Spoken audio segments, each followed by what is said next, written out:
basically. Yeah. I'll start. Yes, I'll start if you recording wanna... now, just so we have it all set up. Yes.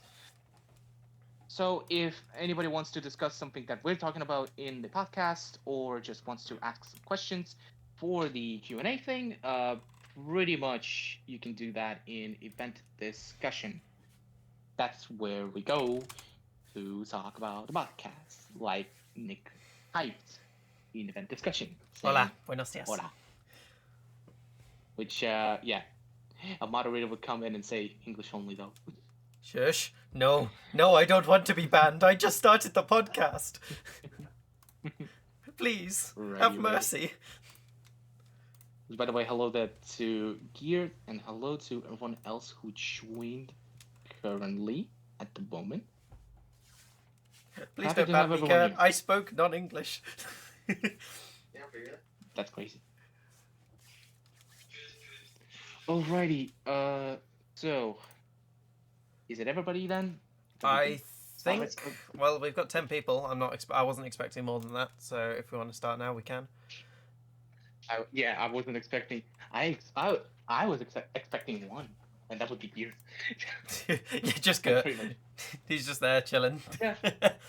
Yeah, he's just there, pretty much chilling out. So, oh wait, well, we can do the other thing. Hold up a second. Oh, we can do the announcement in event news, I suppose, because yes. Yes, that would be good. Okay, I lost that channel. I will do that, and then we can probably begin Beatcast episode 1. The episode that is going to be extremely crazy and not very well managed, but let's go. Where can I send a message to Beatcast? 8th, you are in the right channel right now. That is a message. If you want to talk, you can talk there. We will see it in the chat. Guys, we're here to witness history. Let's go. Beatcast episode 1 starts right now. If you want I would like to just confirm real quick, you can see the cool Beatcast screen that I have on my camera, right? It's not like weird or anything because my internet's been playing up. Also, just saying that in the announcement, I mentioned that if you want to win some goodies, join the podcast, because at the end of the day, yeah, there is a thing that we do, and there are going to be some goodies for peeps who are awesome. In the podcast. Thank you, Kurt. And interact with the podcast. So, woo. Alrighty then. Okay, yes. Guys, we're here to witness history. The audience limit is 30 specifically. Well, we couldn't have 1,531 people, could we? That'd be too many. Yeah, that's true. Maybe in the future. Maybe in the future. Maybe in the future. Okay, I think now... Oh, the post helped. People join. Wow. Let's go. Hello, people. All right, we should start. Okay, we should probably start. Yeah, we're 5 minutes late. Hello. Whatever. So, hello to everyone who is joining this fine stage channel that has been set up by our lovely admin Geared here. Ayo.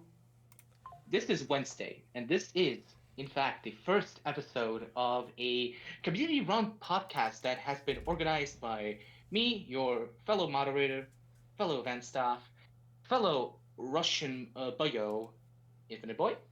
And we also got a co-host in here, the one and only Fox Boy, Nick, who is pretty well known in the community for many things that he can probably mention himself. I would, but it's against the rules to advertise. I mean, you can talk about BeatScore. Yes, I'm known for helping with BeatScore. I've made Beatbot and BDPE, so if you've seen any of those projects, you probably know me already. If you haven't seen them, I'm not going to say check them out because it's against the rules to advertise, but check them out. And we got a lot of things to cover with the first episode and many episodes to come probably, hopefully. And yeah, let's get right down to the nitty-gritty. Let's get down to the Beatstar news, or as we call the section, BeatNews, with a little slice of country. Or maybe not little. You'll see what we mean by that.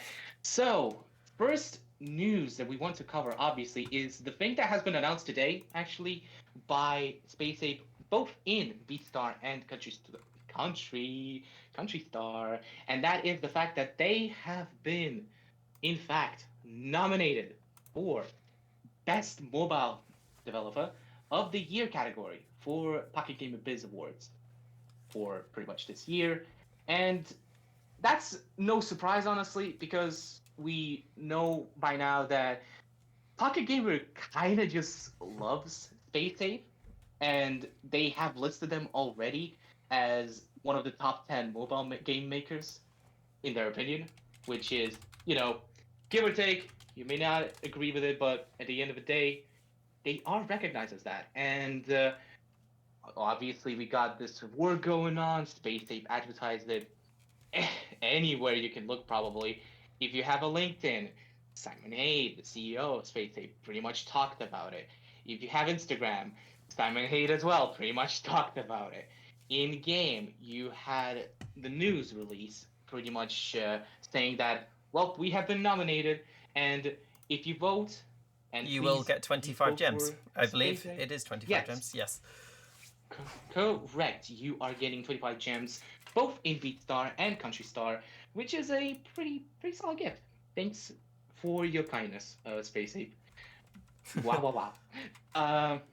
I mean, yeah, pretty much. I saw the list of companies of developers that have been in here, in this sort of I guess contention to become best mobile developer. And honestly, I would say that Space Ape has a big chance of actually winning, because there are not many developers in the list that I know of. Like, obviously, you have your Gameloft, you have your Niantic, which AO, Pokemon Go, probably some people played it, I do. some. Uh, but at the end of the day, it's like not many devs that are in this list are, I think, as known as, again, Gameloft or Space Ape. And if we talk about some of the devs that you might know, you would probably say that they're not actually that good. For example, Scopely, they're not that great. So Space Ape can probably Welcome in, win Rebirthed. this whole thing, honestly, and get the award. That would be I think they can pretty too. good for their portfolio. I believe Yeah. they've advertised it on both Country and BeatScore. That is a massive player base. So if even if half of them vote, I am going to be very unsurprised if they win. I haven't seen any announcements from Pokemon Go and Niantic about this award, so they don't even have a player base that know about this. I haven't seen anything on Twitter. I haven't seen anything anywhere. And apart from them and Gameloft, the other game developers I've personally never heard of. Well, I mean, Gameloft is probably a little bit more famous because of the fact that they created Asphalt, which is a famous racing series on mobile. Also, you had them come out with Disney's Speedstorm, which is another racing game, pretty much, but with Disney characters and all that. Kind of, again, reminiscent of Asphalt, but Disney characters. So, yeah. Yes. And other stuff that Gameloft pretty much came up with. And yeah, I love how you mentioned Country and Beatstar as Country Score, Beat Score there. Subliminal messages, ayo, ayo. Oh, did I? I didn't mean to do that. Whoops.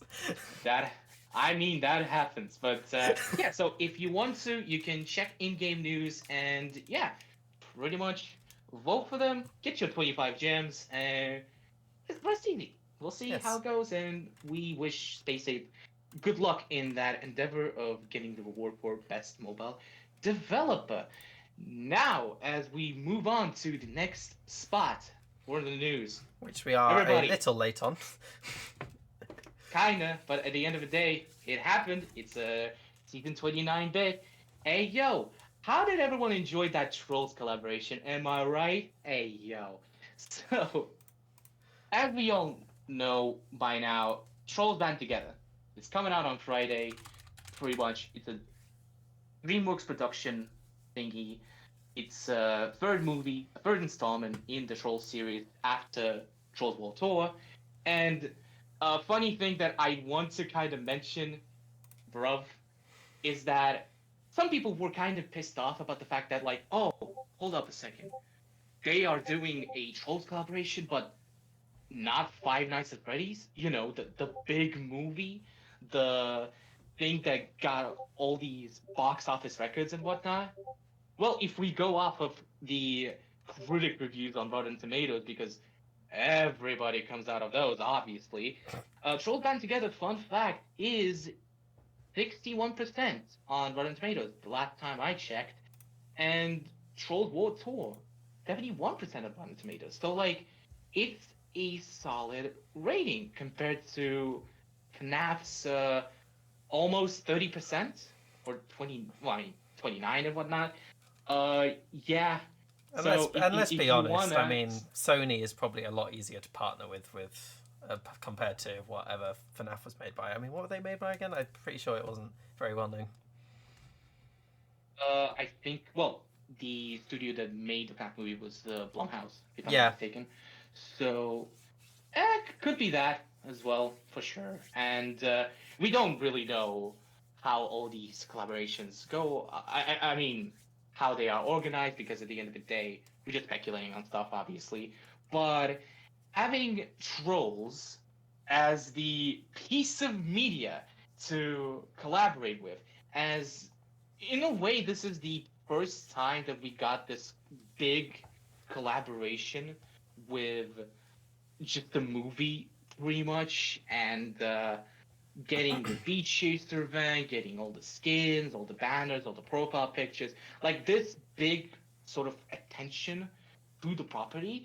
That's the first time, because beforehand, yeah, sure, we got some songs that were coming from some sort of media outside of just, music and whatnot. So you had Back to You, for example, with Selena Gomez, which was a song for the soundtrack of the Netflix series 13 Reasons Why.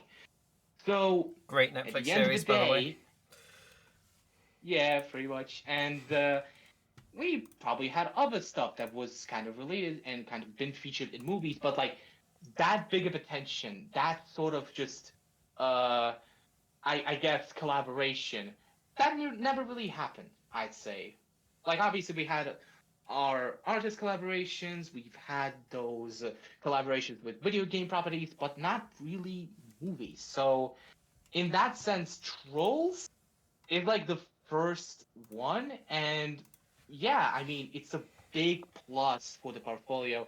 As much as it is goofy to just think about it and go like, wow, Beatstar is collaborating with who? The Trolls? Cave That's a little Smurfs. bit weird now, isn't it? It's the The Cave Cave Smurfs. Smurfs.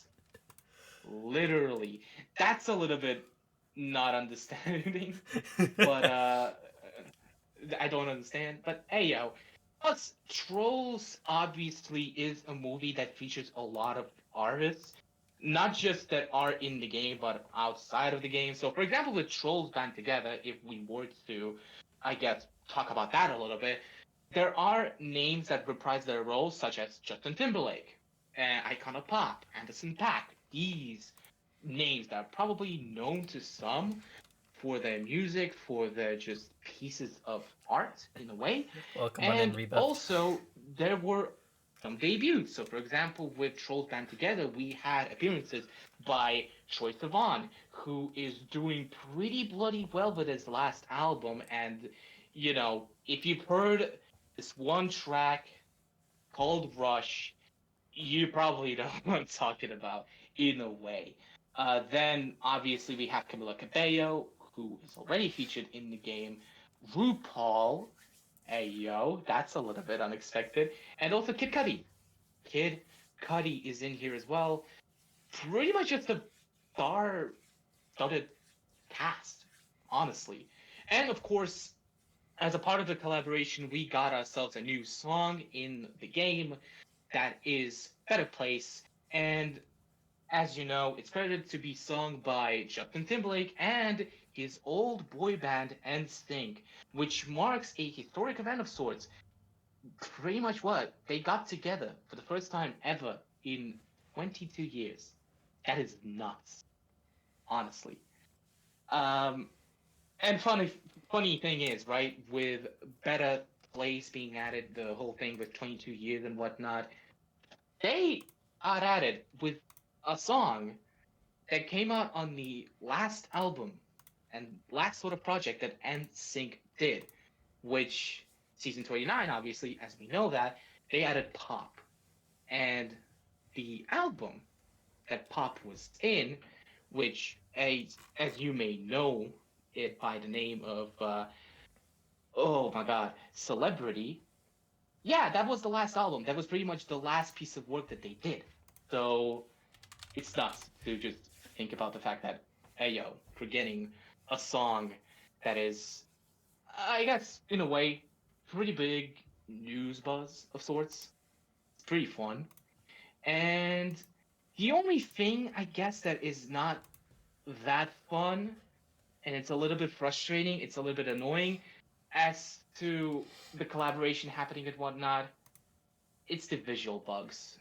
Yep, visual bugs with the banners being sort of just not propped well enough, I guess. Obviously, some visual bugs when it came to claiming the avatars. For some reason, that was a thing. Also, you had Yes. the return of the famous bug when it comes to skins, and apparently having logos in track skins, it just doesn't it doesn't mix well with deluxes, and so what happens? Well, the logo kind of just goes down, and it creates a mess of the skin. I don't know why that is the case. I don't know why that is the reason, but it happened. It's frustrating, but at the end of the day, it's not that big of a deal when you think about it because of the fact that, like, oh, well, it's just a visual bug, right? It can be fixed easily, Yeah. kinda And I ish, will maybe. say, I I don't don't know. think, this time I don't think it was Space Ape's fault here. I do believe it may have been an issue with the assets that Sony sent them, because it does look like they have just slapped a PNG on that banner. So the transparency may be a little messed up. In my opinion, that is probably what happened there. I don't know for sure. I haven't had any word from Space Ape about this, but honestly, I don't think it was their fault. Normally, things like Maybe. this happen, simple mess up. And let's be honest, Well, I mean, to be free fair, shit. hmm No, nobody complain. Nobody complains about some free stuff. I mean, fair enough. As And Figment said, I also, appreciate the free stuff. Trolls was unexpected too. I wasn't expecting it. And sorry, Infinite, what were you saying? I was saying that pretty much also, I think the banners, they kind of look like advertisement pieces, pretty much. Yeah, They were not like just created for the game itself, basically. They were just some promo stuff that they gave to Space Ape. But again, it's just speculation. And plus, I don't think it should ruin the enjoyment of the event because, hey, yo, Space Ape actually gave us something for free in this case, which was a track skin. And whatever you may think about the track skin itself, yes, it just looked like they gave us the character renders at the top, and that's about it. There's nothing else outside of the pretty cool color scheme. I will say the color scheme for the track skin is underrated, and I think it's a pretty looking track skin for pop, which is, yeah, and the actually hip pretty hop solid. skin, which I don't think many people noticed. There was a hip hop skin. I don't know if it's related to Trolls, but it is using a similar color scheme. Well, to be fair, we got that hip hop skin in the Beatcast event that's going on right now. Yes, it is So live right now, which is, I believe, 2,100 points you need to get it for. Yeah, yes, 2,100. that is pretty democratic when it comes to just 60 gems refresh and then boom, you got your skin Which isn't guaranteed and bad. whatnot. Or it may reappear in the merge boxes, obviously, because kind of just these skins kind of do reappear. You know what I mean? They do tend to. And yeah, and also I don't think that visual bugs. And by the way, the banners they have been fixed. Hoorah! They look fine now. They look really good. So if you want to wear them, but at first you were like, "Ugh, this bug here, it looks so ugly. I cannot use this. This is unbelievable." Yeah, they fixed now You can wear them with, you know, some kind of pride and be like, yes, I have participated in the biggest Beatstar event in history. I have participated in the Trolls event or in the Cave Smurfs event, The whatever Cave you want to Smurfs, say. let's go. In this case, yeah. And what is important, I think, to just again mention the visual bugs should not overshadow the fact that this event in particular was probably the most free to play, in a way, event that we ever gotten with like collaborations and stuff. That's pretty much beating 30 Seconds to Mars out of the park. Because 30 Seconds to Mars event, obviously we know they had the song as well. They had the profile picture, they had the emote and whatnot, banners. Yeah, you needed to get like 5,100 points, if I'm not mistaken, for that event in particular. And it was pretty rough. Pretty rough. You needed to spend a bunch to get to the final reward, which, if I'm not mistaken, the final rewards were pretty much the track skin and the song that got added to promote the new album, Seasons. So, my God, comparing this event, this event, to 30 Seconds to Mars, it's like night and day. Just literally night and day. So, oh my God. Then, uh, what else we could mention about the Trolls collaboration? I guess it's the fact that I guess they kind of just made it to be what it was with the rewards and such because they didn't include any merch boxes. What do you think about that? Um, I honestly didn't mind it. I mean, they had a lot of free rewards this Trolls event, which is very surprising, to be honest. I don't normally expect that from Space Ape. So it was nice to see some free rewards for once. In Yeah. terms of the merch boxes not being in the event, I don't think there really was space to add them. They already added a lot of the free troll stuff, and I feel like if we added merch boxes in that as well, they would have had to increase the max reward cap, which would have obviously made the event a lot more pay to win, which in this case probably wasn't the best idea. Pretty much, I would agree with that. And now we can move on to another bit of news that happened today as well, because hey, we got ourselves some new things added. We got some new deluxe songs, with one of them being the winner of the deluxe poll that happened during season 28. And well, yeah, some two songs joined the party, which, yeah, kind of surprising selection here. The surprising mashup of sorts. We got ourselves the extreme version of Thrift Shop, the infamous track that kind of made its way to the finals unexpectedly. I think it's the first time, if I'm not mistaken, that Thrift Shop made it to the finals and won instantly, beating the just mainstays of sorts like Basket Case, like Lithium, especially Lithium, and also Clocks. If I'm not mistaken, with the last song, that is wild, and I don't really know why Thrift Shop was kind of just in that sort of spot, getting to the finals for the first time, getting the W for the first time. Was it literally what I've said? People just wanted to pop some tags and find their $20 in the pockets? We all want I don't money. know. We're all We do poor. all want We're all money, poor. but the We've thing spent too is, much on Beatstar. true, true. But at the same time, it's like, well, we didn't get anybody now, right? Thrift Shop won, but that's about it. It just won. And now it's in the game as an extreme, I guess. So if you wanted that investment, just getting another extreme, there you go. Thrift Shop is an extreme. From what I saw, at least from the gameplay as such, doesn't look bad or anything. But again, it's early to judge, and we're probably going to discuss these songs later down the line in the second episode. Pretty much. What do you think about Thrift Shop winning? Honestly, I definitely wasn't expecting it. I don't remember which ones I voted for. I'd have to check, but I didn't vote for Thrift Shop. I can't remember which one I voted for actually. If I check now, I can probably see. I I apparently did not vote this for this one this season. So that's interesting. I thought I did. I wasn't expecting Thrift Shop to win. From the ones that I saw in the finals, I was expecting. Well, I was expecting Basket Case to win, to be perfectly honest, but that's just my opinion. That's fair. I was expecting Lithium to win, and I only kind of wanted to win, not just because it is probably my favorite Nirvana song in the game currently, but also because of the fact that In Utero got, you know, this anniversary edition. If I'm not mistaken, it's a 30th Yes. one. So having a Nirvana song win the deluxe poll, it would be so poetic. But at last, the song with the drip won, and we got that The song with the added drip. today. The song with the drip, and also we got ourselves two songs joining in, and lo and behold, there's a second extreme this time around with the batch.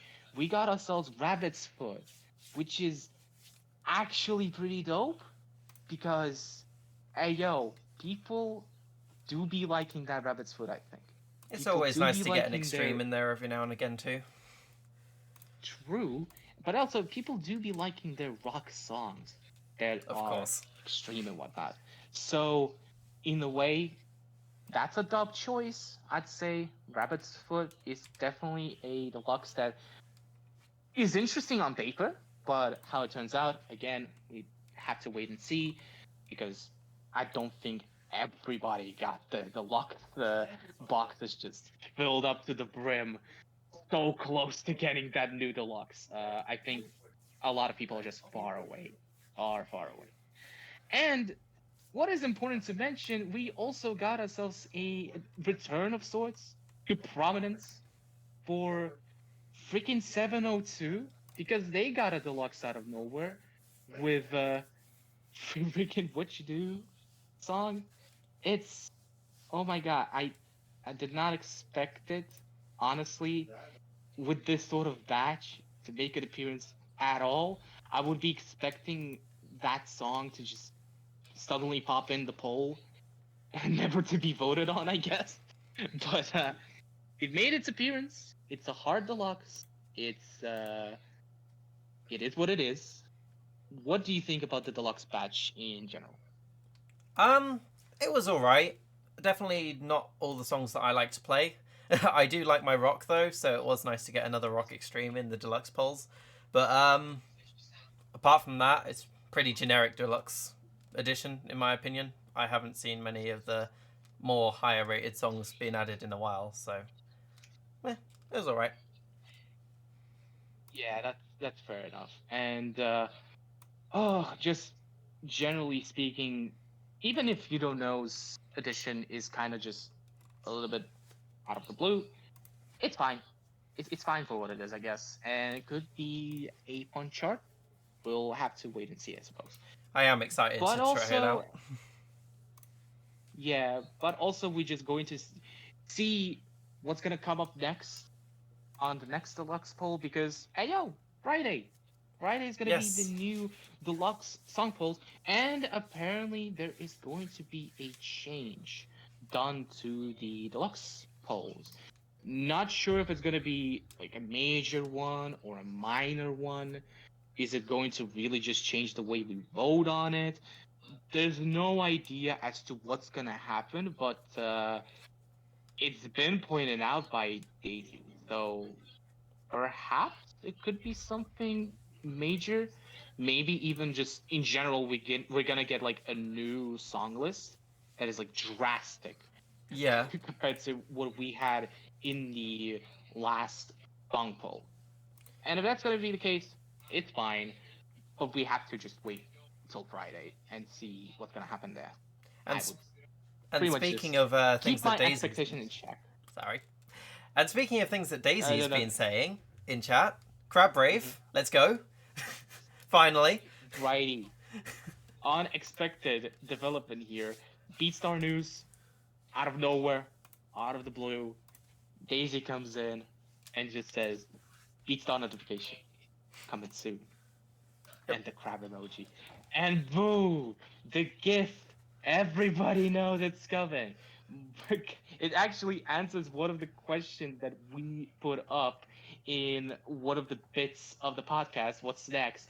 I guess this is what is next. Collaborate is covered. We had it up here Now, to talk about, and now they've just announced it, so I guess we can skip that section.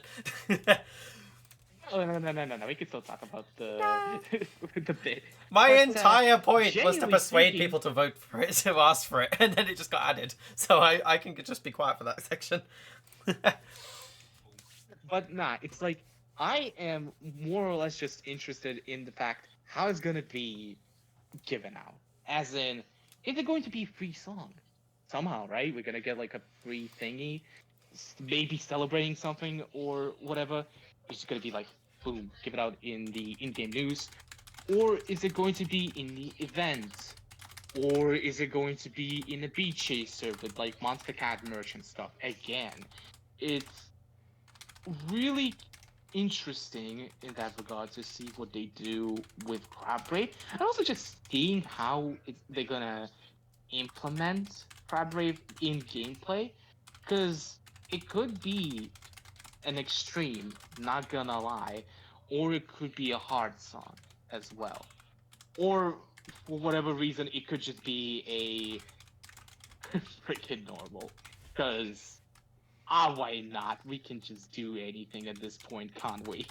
Um, Also, I see in the general chat we have a question of I wonder why we can't chat in the Beatcast chat channel. You can chat in the event discussion thing. So if you want to leave your thoughts about the things we're talking about and later on ask some questions for the Q&A section, you can talk in event discussion. Please do that. Alrighty. Yes. But that's Crab Rave. That's gonna come in the distant future soon.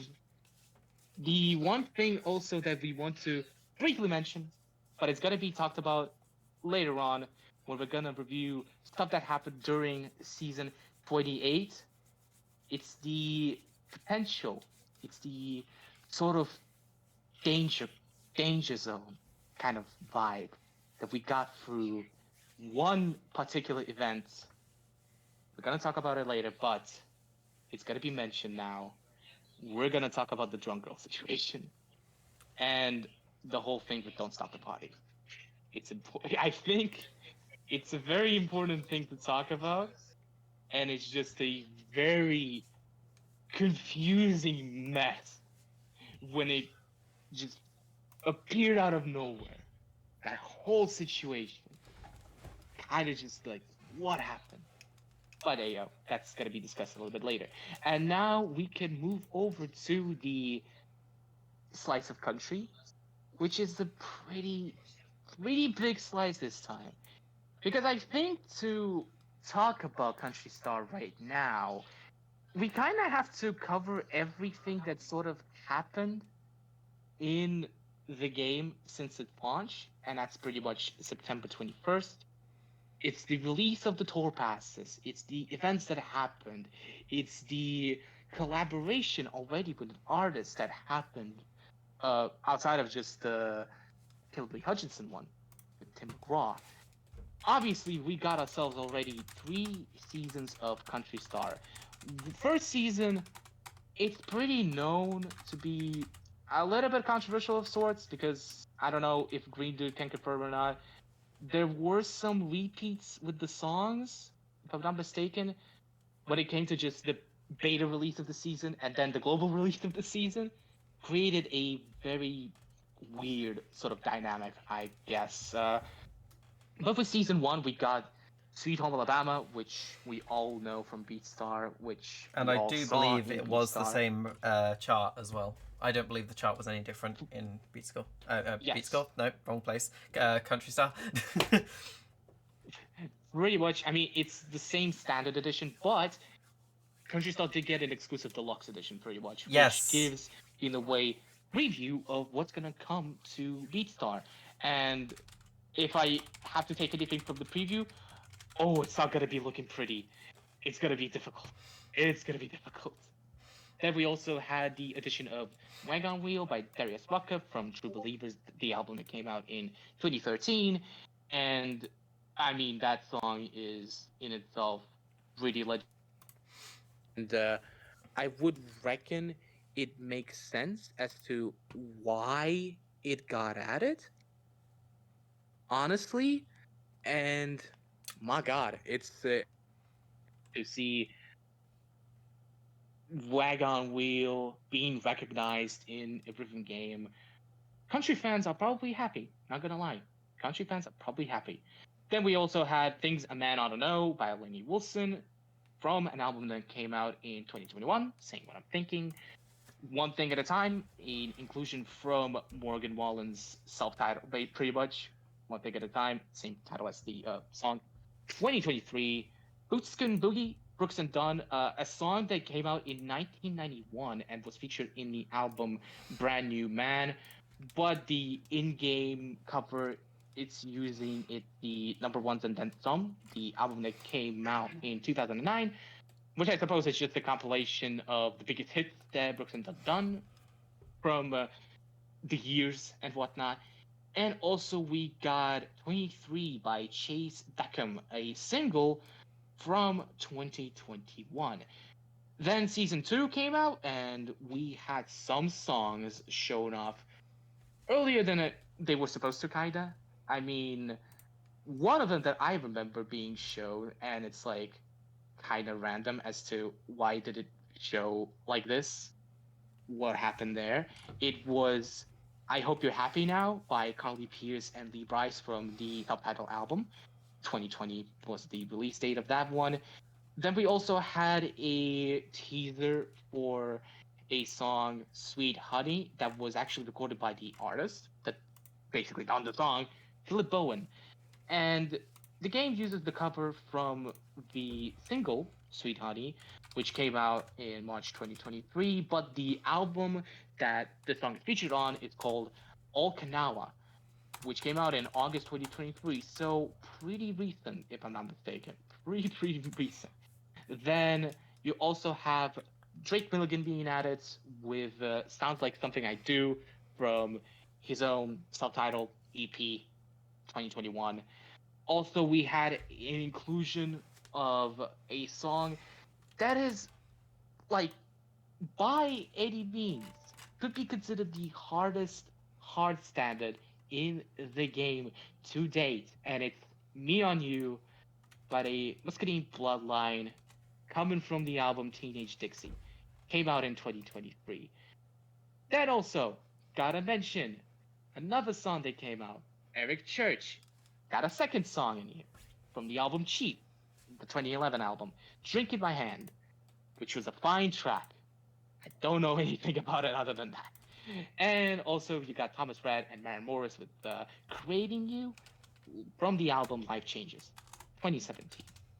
And now we also have the season 3 of the bloody Country Star game. That is just wild that we got to this point already.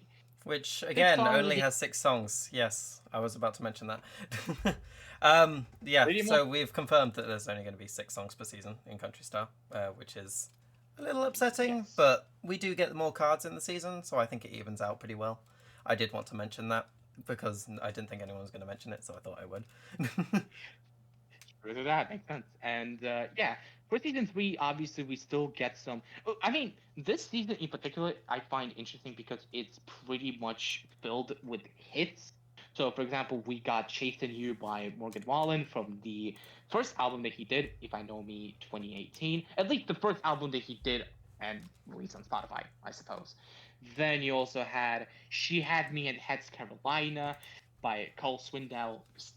The album Stereotype 2022 got that song, and also in the music video, he featured the original artist behind Hats Carolina, Tales California, and there's also a version that is pretty much a collaboration with the original artist. So it's cool to see that hit, and it's cool to see a song like freaking She Had Me in Heads Carolina just being the game. That's awesome. Also, there's a hit with One Mississippi by Kane Brown, which was a single that came out back in 2021 and then also got released as a part of the Different Man project, Different Man LP, in 2022. We also had a appearance by Lady A with Need You Now, a song that came out back in 2010, and also a return of sorts for Luke Combs with Beautiful Crazy from the album This One's For You Too, which, yo, that's the deluxe edition, that's the deluxe version, deluxe edition of sorts for This One's For You, which featured, as we probably all know, that one song from Luke Combs that is in Beatstar but not in Country Star, Hurricane. Yeah, 3 seasons already and 6 songs, as Nick has mentioned. It's interesting that this is the system that's being used by Country Star, I suppose, with 3 songs being just kind of, I guess, Not there. not included. Yeah, not there. But also, it is bringing a good sort of discussion up front as to the fact that is the 6 song model actually good and it's something that should be implemented by Beatstar or not really? Personally, I What do you don't think, think it Nick? should be implemented into Beatstar. It's been 9 songs for so long now that I feel like it would be a bit annoying if they changed it. There would be a lot of backlash from the community. Personally, honestly, wouldn't be that bothered. It just gives me more time to catch up on my Diamond Perfects. But in the long run, I don't think it would be a good idea. I do like the current layout they have on Beatstar now, and I do understand why they chose a 6 song choice for Country Star. They definitely, well, in my opinion, most likely did it just to make it easier on themselves, because getting 9 song licenses for one game, let alone, well, 18 for two, is definitely not the easiest thing to do. So alleviating a little bit of that stress is probably a good idea to help them develop both of the games efficiently. That's how Certainly I see does. it anyway. And yeah, and I think it's also important to mention that Space Ape kinda puts Country Star in the sort of point of view that, well, it's a spin-off. So it's a part of the franchise, but it's not like the main game. So having 6 songs in the season passes, I'd say it makes sense. I'd say it's an alright practice, and it has its positives. I mean, for example, for people who are just trying to get deluxes, they get more cards, so that means they will get more deluxe cards out of the tour pass. And you could say that it's good to just get these cards, not have this sort of stress all over you, thinking like, oh man, I got like 900 more cards to collect now. That is crazy. That is nuts. Well, here you just have like 600, which is it's still a lot, but by comparison, like 600 is gonna be better than And it's a 900. lot easier to Pretty catch much. up on compared to 900 Yes. every season, which is what Beatstar's at this point. I mean, I think I have currently like 610 songs unlocked. I am nowhere near getting all the deluxe songs, and I never will get all the deluxe songs because I don't pay for the deluxe bundles for good reason. Yes, for real. And what is important to mention though with Country Star is that we have witnessed a return of sorts of a trend that has not been in Beatstar for a while, kinda. And it's related to just that one collaboration that is coming on Friday, but we already see some things being added to the game in celebration of that collaboration, and it's the Tim McGraw collab. And with all due respect, who has expected the return of exclusive bundles in the game? At the very least, that's what it looks like because 4 songs got added, 3 of them are only obtainable as of us talking about it from a bundle that is lasting for a week or so. And you get in that bundle 3 songs, one of them being something like that, which is a hard difficulty song. Also, you get Just to See You Smile, a normal difficulty song. And from the new album of Tim McGraw that came out this year, we are getting Standing Room Only. Yeah, exclusive bundles. That's a crazy sight. Have we seen like exclusive bundles this year? I don't think so. The last time we saw a bundle like that I believe it was the Imagine Dragons one or something like that. I I believe so, yes. honestly not sure. So it's like that's been such a long time since I would ever think about like a bundle getting released that just has like exclusive stuff. Uh, in general, it's a little bit insane, but also builds this sort of like again speculation machine as to what's the event gonna be like. Because as we remember, the Tim McGraw collaboration has been teased through the merch tab since they have added two 90s country, two new skins related to the artist and related to the new album that he came out with. And it's honestly kind of crazy to me that they teased the skins like that and then they also added songs like that because I would be thinking like, hold up a second. So, are we just gonna get a Beat Chaser then with McGraw? Because that would make sense, right? You would be getting the skins in that regard, or are we getting the regular multiplayer event to just get all the songs that are available in the bundle and such? But then it's like, what's gonna happen to the skins? It's confusing. It's a little bit, I don't know, a little bit of a mess, I guess.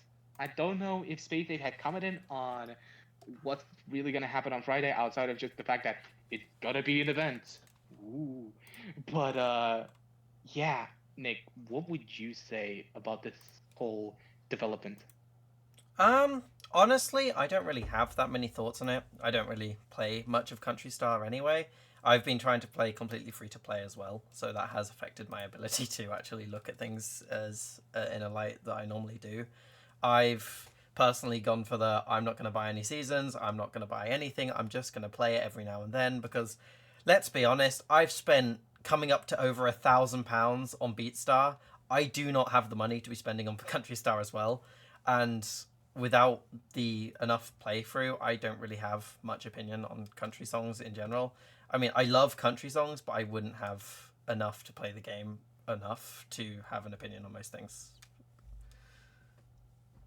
I mean, God, if they're going to come out with just more games because of the whole Beatstar franchise and whatnot, and we're gonna get more games based on other genres that If we they do, my just want bank to account is highlight, I going to die. suppose. Yeah.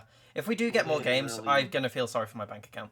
I mean, I only pay for one right now, Just but if more games come out and there is a genre that I love, I'm not going to stop myself from spending a bit of money on that because I love a lot of genres. I mean, I love metal, I love rock, I love, I mean, pop, but I don't think they'd really release a pop star. Doesn't sound right.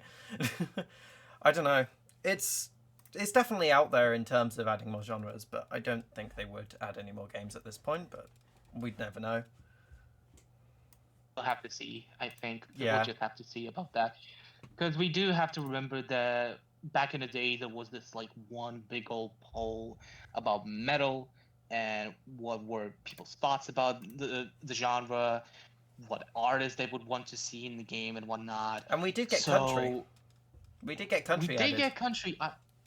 Yes, after that poll specifically too, we Yeah, did get country. So could be something happening and brewing with metal, but again, speculation wise, could be just related to Beatstar getting some I metal mean, to songs, be I fair, guess. in terms of But rock and metal, it does fall under a similar category line, and we did get a lot of somewhat metal-ish rock songs recently in the extremes. But I mean, we haven't seen many, but we have seen a few, which is quite nice to be honest. It's basically filling up Beatstar with my album on Spotify. Well, not my album, but my playlist on Spotify. Don't yeah, forget that's Simon pretty Haid fair. referenced Metal Star. Yes, he also referenced Bollywood Star though, so you know. Yeah, we'll We have to can't see trust actually Simon. what's gonna happen out of those two. Yeah, he loves to tease people. Now that he Bring it on. bring it on. But yeah, another thing that I want to mention is just how strong the launch has been for Country Star, honestly. When it comes to actual like hype and stuff, they got a lot of things going for the marketing of the game. I mean, holy moly, have you seen videos posted by the artists talking about their involvement in the game, playing the game as well, talking about how they are excited to bring the songs into the game, to be involved in all of this? Just Caleb Lee Hutchinson pronouncing and naming himself the king, self-proclaimed king of country star. It's just a bunch of It's things amazing. It's came with crazy. the And I wish launch. there was more of this in Beatstar, to be perfectly honest. I mean, we've looked at their Twitter recently and it's just, yeah. Oh, we will discuss that We will be in discussing one that of later. the Yes. sections. Yes, but I have to mention like just so many free songs given away through social media. The collaboration with Caleb Lee Hutchinson as well being a pretty good one, honestly, with the whole thing that I gotta give credit to. The giveaway that they have done with Caleb Lee Hutchinson is really unique because of the fact that the whole premise was beating Caleb Lee Hutchinson's scores in the game, Yeah. beating his score in Silverado, beating his score in Good at Being Bad. That's honestly pretty bloody sick, And the and scores were quite good, to I be perfectly love it. honest. For I mean, what he's played that like Really, 3 times, and they're really good, really good scores. I could get that when I first started yeah, playing. for sure. And I mean, oh, his Silverado score is like fantastic, honestly, for like a Yeah, person who's probably not really played any rhythm games, I'd imagine. It's like, wow, he's good. And what's interesting to me as well is the fact that, well, we do have a bunch of exclusive songs now that are not available in Journey whatsoever, and have been available either through free stuff or just if you're getting lucky, I guess, with the Country Risers box. And in general, if you get lucky with getting them in the events as the playlist songs, because hey yo, so far for country songs that are exclusive to the game, we do have ourselves "Crying All the Way to the Bank" and a song that I'm not joking here. It's called "Redneck Ass," and it's by Hannah Dasha. Those two songs, Hannah Dasha's creations, and they have been included, if I'm not mistaken, to her latest album. So if you want to listen to it, go check it out. It's on Spotify. Then we also have Heartache in My 100 Proof by Ernest featuring Jake Worthington. That's also an exclusive song now. Shaken in My Boots by Marine Taylor, given out in socials, I believe. Saint Germain by Hollier. That's also an exclusive song now and was given for free in socials. Silverado and Good at Being Bad, we have mentioned Caleb Lee Hutchinson. Southern Galactic, and pretty much that was the event. Just Silverado got it for free. Good at Being Bad got it for free. We got the multiplayer event celebrating the release, getting like a bunch of deluxe cards and also some free, well, free if you get lucky, merch from the wheel and whatnot. and That also is, for free, mm, which is yeah, amazing. right. And they also gave away the free track skin and box at the beginning when they first went global, which was quite surprising. And we had that pinned to the side of our Beatstar for a while, which we couldn't get rid of. Not annoying at all, but I guess that's their way of advertising Yeah. country. And also two songs that have been released during the beta, but they kind of just they made their way to the main game, but they only became available sort of recently. And it's Yeah, one song that has been already in Beatstar, "Whiskey Glasses" by Morgan Wallen. And annoyingly, though, I will say it was a little bit frustrating. Whiskey Glasses Deluxe has been shown in the Deluxe tab, and yet like you can't really get Whiskey Glasses. You could only get it. That's the thing. You could only get it through the event playlist when it appeared for like one event, and that's it. You cannot get whiskey glasses by any any other means outside of that, like outside of that event, I guess, and just getting it through the playlist. That's it. That is a little bit annoying, I'll say, but maybe they're gonna release it soon as a shop song or something like that. potentially. And also another song that they have released was "Rock and the Hard Place" by Belly Simon, which is interesting to see that it's the only song that he has in the game. While again, Beatstar has an exclusive country song, I guess, in freaking Bailey Zimmerman, because as we all know, he's got that one track in particular, Fall in Love. If I'm not mistaken, that's the name of it. God, I've not listened to a lot of Bailey Zimmerman, honestly. Uh, but yeah, I believe it's Fall in Love. So, yeah, it's like a bunch of things have just kind of been in the game already. Not to mention the collaboration with Whiskey Jam, not to mention the collaboration with Apple Music with the Country Rises freaking playlist Yes. featuring Charles Wesley Godwin and giving away again a free song from the latest album that he came out with.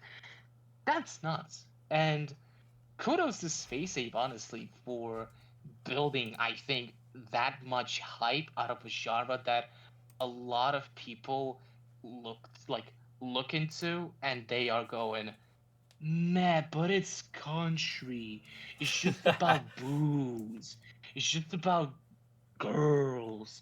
It's all about trucks. It's like, yeah, Ah, but the thing is also, it they kind of should have have a added the good Chrome Valley library of Customs country song. songs.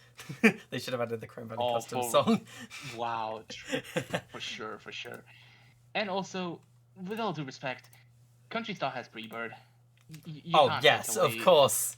The greatest song of all time. Honestly, favourite extreme. At the moment, favourite extreme. I really enjoyed that. It was such a good chart. Fair enough. And also just crazy to see two versions of Freebird, just one Yeah, normal and one being the solo. solo. Yeah. That's like meme potential fully implemented. That's awesome in my point of view. And really excited to see the deluxe for Freebird solo because ooh, I imagine it's gonna be wild. Oh yeah, I I'm imagine I'm it's gonna be really looking wild. forward to that. That's definitely going to be something that maybe I may bend the rules on my not spending money on country star for, because let's be honest, that is probably going to be a really fun deluxe. And yeah, exciting things happening. Friday is gonna be the Tim McGraw collaboration, fully just done in an event. We'll see how it goes. And yeah, exciting stuff. Exciting stuff. And not just exciting stuff like country stuff, but also exciting stuff coming for the server. Yes, we go over to the next section. BeatNews are done pretty much outside of just one discussion that's going to happen with the season 28 review. My God, server announcements. It's been a a little bit since we had the wheel event happen. It's been as recent when the art event has ended, but now it's time to announce the new event coming in for the server, in which you can get yourself a lovely little chance of winning that precious good old tour pass for this season. And honestly, I'm just gonna say it. There're gonna be two events based around this season in particular. One being a sort of a casual one, I suppose, where your skill will be tested not by playing the game, but by doing something else in particular. And that something else is probably my favorite event when it comes to just doing them. It's going to be the singing competition. It is returning. It is back, and it's going to have some slight changes in a way. Still going to be related to Beatstar, don't worry, it's still going to be there, but the way it comes to performing the songs and whatnot, and in general, what songs you're performing, that is going to be changed. So stick around for that. The announcement for when the whole thing is happening and also the registration thread is gonna come real soon. I am excited to hold another singing competition in and in the server, and just yeah, excited to hear some people bloody perform. This is gonna be again probably an awesome thing to hold, as the last singing competitions were as well. And also out of the singing competition, someone can get that freaking tour pass. Season 29. Who knows? Maybe someone will be performing Green Green Grass, Blue Blue Sky. That will we will see. We will see. Also, Wow. yeah, Thanks. Now another that song event is that stuck in my head again. I just got rid of it. And you've got it back in my head. You're welcome. Thank you. You're welcome. Didn't need that. And also another event that's gonna happen in the server where we're gonna have the tour pass for season 29 up for grabs. It's gonna be a regular old event with testing your skill in game and whatnot. It's probably gonna be a tournament. What the tournament is gonna be, that is something that you will have to wait and see.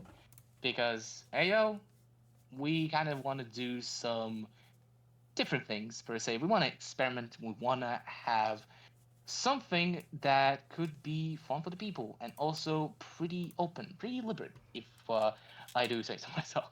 So yeah, that's coming. And for December, when the next Tour Pass is gonna be dropping, there's gonna be something interesting. It's going to be in a way a combination of just skills that you have outside of the game and also skills related to the game.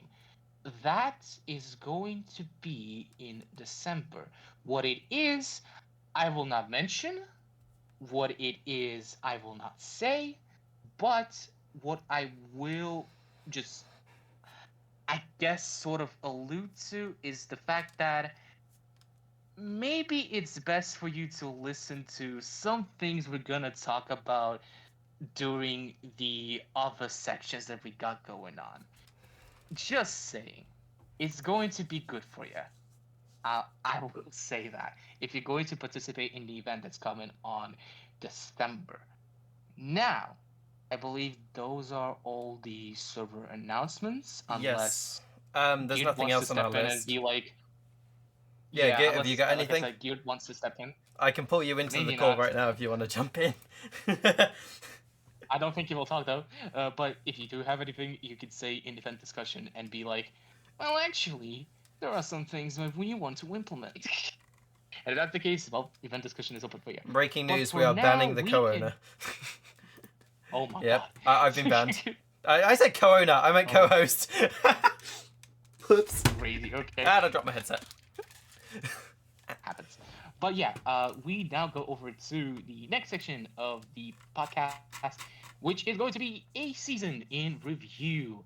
Season 28. What the hell happened during it? Oh my god. So, as we all know, as we all heard the stories, the horror, the doom and gloom of season 28, the eventual excitement, and then the drop of just I don't know, this sort of just disappointment, this sort of sigh, this sort of aww. I don't have a sad It's the trombone Monster sound Cat effects, season. so sorry about that. Uh, it's okay. So yeah, freaking hell, Monster Cat season, the big collaboration, the first ever season, which was basically based on something, and made in partnership outside of I guess season 21 with the charity event. But again, it was a charity event. It was a charity tour pass, so it's a little bit different. Here it's like, well, it's a collaboration, but we're getting the songs from that bloody thing. It's the Monster Cat Tour Pass, aka the Monster Beats. Oh my god, Nick, if you were to describe the excitement that people have felt when the announcement dropped that this season is going to be in partnership with Monster Cat, how would you describe that excitement? It was quite wild, to be honest. There was a lot of people talking about it, but I don't think it was as hyped up as this Crab Rave thing is. But it was one of the higher received announcements, definitely, in the last, I think, I'd say since before the deluxe announcement, definitely. And it was going to be pretty good. And I think they did screw up a bit. It has definitely been a bit disappointing compared to the announcement, but it was definitely hyped up a lot, but not as much as Crab Rave. I will say that right now. Not as much as Crab Rave, which is amazing. I'm going to keep saying Crab Rave just because crabs. Yes. Crabs. I Crabs. mean, honestly, you could say that the excitement kind of dumped down a little bit. And As just soon a as it little bit, released, it was just because like, of oh. I mean, as soon as it released, the excitement just dropped, plummeted Yeah. completely. But when it comes to just the whole build up to the release, maybe it's because of the fact that some of the songs that have been shown off, they weren't really like the Monster Cat songs that you would really Yeah, a expect to be lot of released. them weren't very popular ones as well. I mean, I think one of them only had like 5,000 plays on YouTube. And we're talking about the we're talking about the publisher that added. I'm gonna have to say the word again. Crabrave, which has millions of views on YouTube, and we ended up with this song that only had thousands. And yes, it is a great song. Yes, I love that song. Yes, I've played it before on YouTube before it even got released to Beatstar. But honestly, the fact that they didn't add the more popular songs definitely helped degrade the popularity of the season. And I feel like that's why they're adding Crabbrave now. I think they're just like, oh shit, we've messed up. Also, you would just say that maybe they were kind of going for that discovery sort of angle that they usually kind of do, I guess, with Yeah. these seasons nowadays. Especially like after we've been getting some of the lesser known songs, we already know some of the hits that have been given to us by Space Ape, Oh, and we for were like, sure. "Oh my God, this is great!" Electric Enemy, for example, have came in just like that. That was They great. were pretty unknown, and then we got them in Beatstar, and we are like now, wow, Electric Enemy, they're so cool. Yeah. Their songs are awesome and stuff. Or And I will Affixtion say with that there are gems Anomalies. out there with low views. There are gems that you just don't find, and then you see them, and then they blow up in popularity because they're great songs. And that is what I do Real. like. I do like that about the Beatstar seasons when they add these lesser known artists. Yes, some Mhm. people find it annoying, and I'm honestly not sure why, because it's adding lesser known songs that you're not going to find elsewhere, and it's helping you discover a new, side of music and the music community that I don't think you see much. There's so many artists out there on YouTube and other platforms that post their music and get basically no views, and it definitely affects their ability to make more music because they're just out there like, oh, I only got 1,000 views, nobody likes me. My phone is going off. I'm just going to throw that over there. Um, I honestly think it helps the artists and us discover new music, which without these lesser known artists being added to Beatstar, I would never find them. I can tell you for sure that the lesser known artist, I don't remember which season it was, but it was a TikTok artist, and their music is great. And I'd never heard of them, and I listened to their music. I normally listen to rock and metal, but their music was quite interesting, and I had it on my playlist on repeat for a while because I just really enjoyed it. And I wouldn't have found it if it weren't for these lower artists being added to Beatstar, which is, I think, great. And I don't know why people don't like it, to be honest. Real, and also, oh God, I mean, got ourselves the release for Drifter, which was teased already, I guess, before release. Yeah. Just being shown like, well, yeah, we're getting this song that it hasn't come out yet, but it's gonna be the tour pass. Be excited for it. We also got Sullivan King being added with Promise of Blood being the extreme and whatnot, and we also, I guess, the more or less famous song, in quotations, that was already featured in other games and other rhythm games as well, if I'm not mistaken. We got Play by Tokyo Machine, and Yeah. I think more or less Tokyo Machine is pretty known compared Yeah, to definitely. Compared to the maybe other ones. Chael, maybe yes, but at the end of the day, I guess it's not Crab Rave, so whoa. In a way, the excitement has dropped a little bit because we knew that we're gonna get just 3 songs from Monster Cat. Yeah. It's not gonna be like a full season of Monster Cat songs, which is a Understandable. little bit It's disappointing, but understandable, though. also understandable. Yes, yes, it's understandable, and it's okay that we got 6 songs that were not Monster Cat, but just like other songs. And they were decent But songs. boy, They were decent songs. but boy, Yeah. oh boy, we got the release of the tour pass, and we have to mention they fumbled it.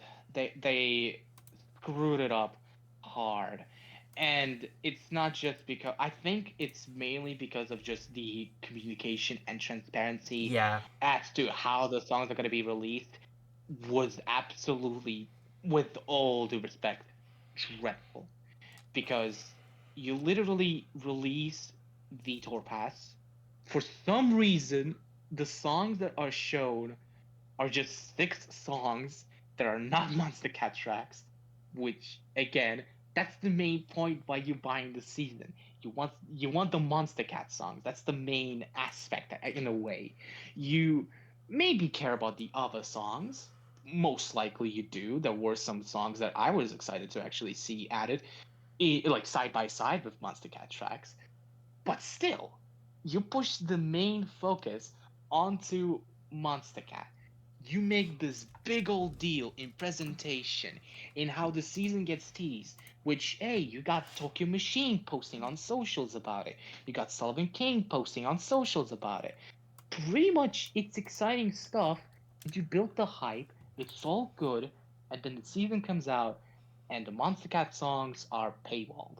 Cannot get any of them for free, which is, from first impressions, absolutely absolutely horrifying and absolutely dreadful. Not only that, they just don't show up in general for the bloody thing when you want to Thing. buy the tour pass. It just shows that you can get like 6 songs and some mysterious like 3 boxes.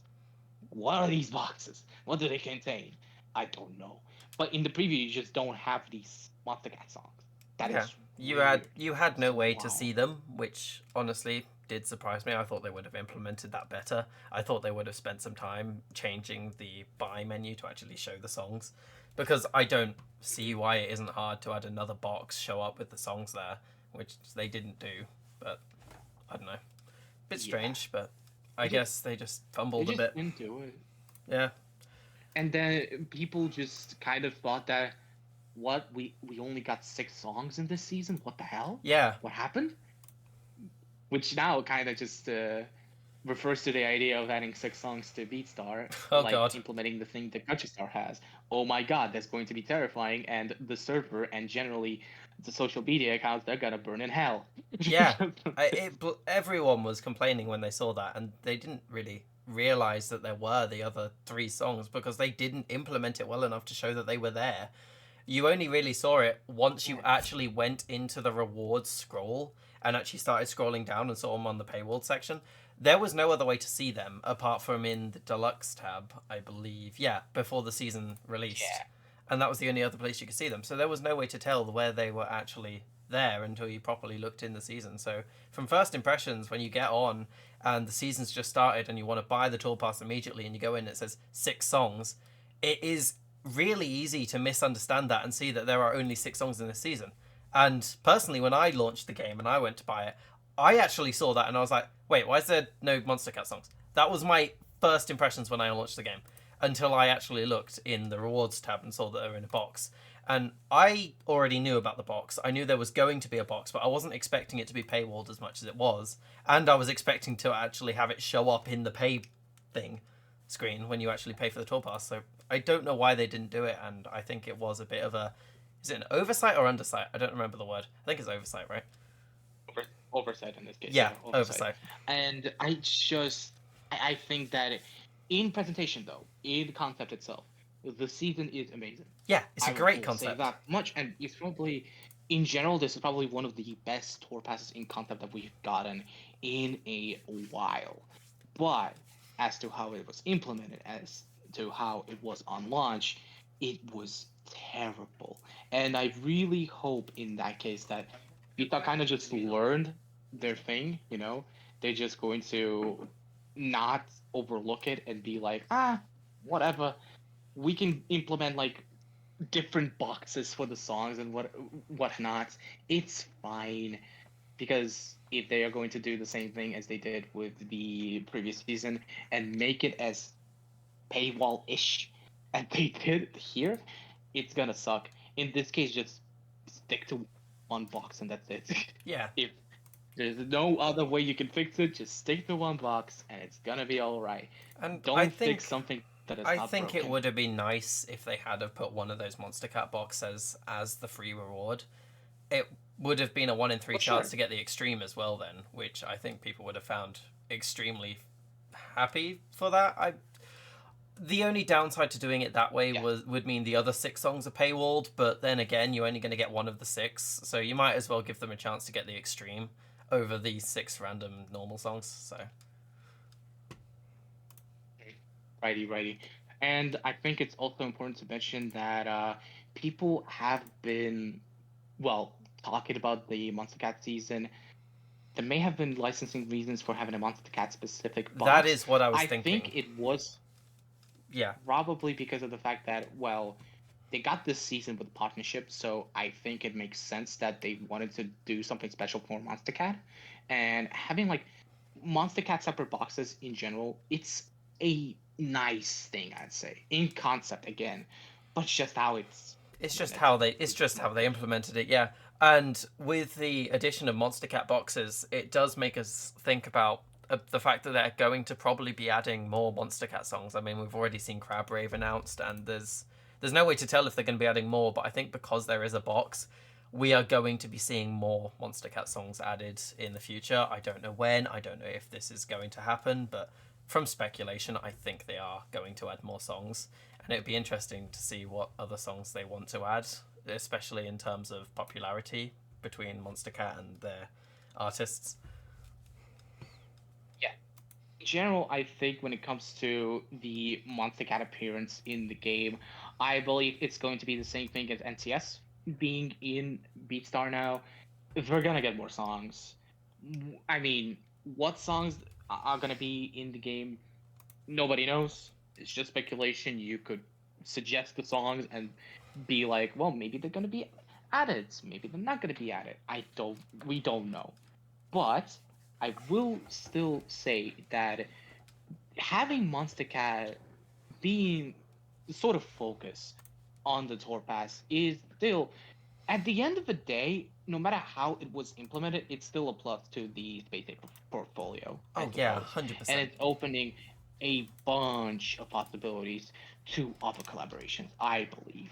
Because at the end of the day, like if they have this big old portfolio of collaborations, of events with famous properties or whatever, then it's going to be easier, I guess, for other people to look at it and be like, whoa, okay, so I can actually gain something out of collaborating with this sort of thing. Okay, sure, whatever. Yeah. Let's go with it. And maybe we're going to get that bloody Five Nights at Freddy's collaboration. Who bloody Ha! knows? I doubt it, but But yeah, it is funny to think about. I doubt it, but hey yo, it's just funny. It's just funny. But yeah, I believe there's just a bunch of things that we can be looking at and be like, well, the game is not really dead now, is it? If it's stale, kinda, but it's not like dead with no content whatsoever. Because hey yo, collaborations are still happening. It's like if it weren't for those, I guess yeah, you could say that things are kind of just dying slowly. It's the same thing with like people relating the whole thing with the season and whatnot, the backlash to people leaving the server, which I think is a little bit of an over exaggeration, and I have to address this because people leaving the server, while probably some of them were active members of the community, which hey yo, more power to them if they wanted to leave and whatnot. Most of the people that actually left were just inactive people. So like in that case, what is there to kind of talk about? I think in general, it just doesn't show that the game is dying. It's not like criteria per se. If they were active, then maybe sure, damn, bloody game is actually screwing itself over. But I think in this case, it's not doom and gloom. It's not like the game is ruined by just this one season and one mess up that they did. That's the thing. But also, if we are going to talk about the season itself, we gotta talk about the songs, right? The music that has been featured. Obviously, we have to mention the first songs, the Monster Cat ones, right? We got ourselves Drifter. We got ourselves Play by Tokyo Machine. We got ourselves Thrones of Blood by Sullivan King. Nick, Great what do you song. think about those songs? Just great Personally, or favorite instantly, Thrones of Blood by Sullivan King. Not because it's an extreme, I just genuinely like the song. I do believe I've had it in one of my old playlists for a while, and I have added it to my current playlist after this season came out because I really do enjoy the song.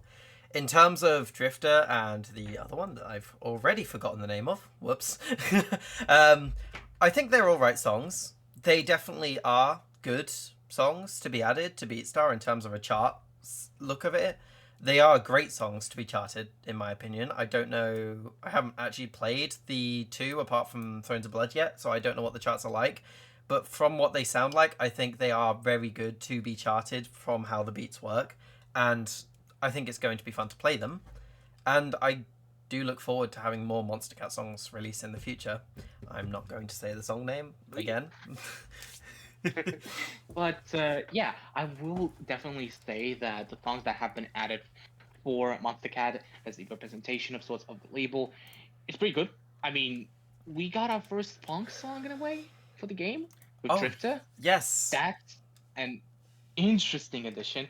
And what's more interesting to me when it comes to the song itself, the release of the song, it's like the track it's in itself is just alright. It's decent.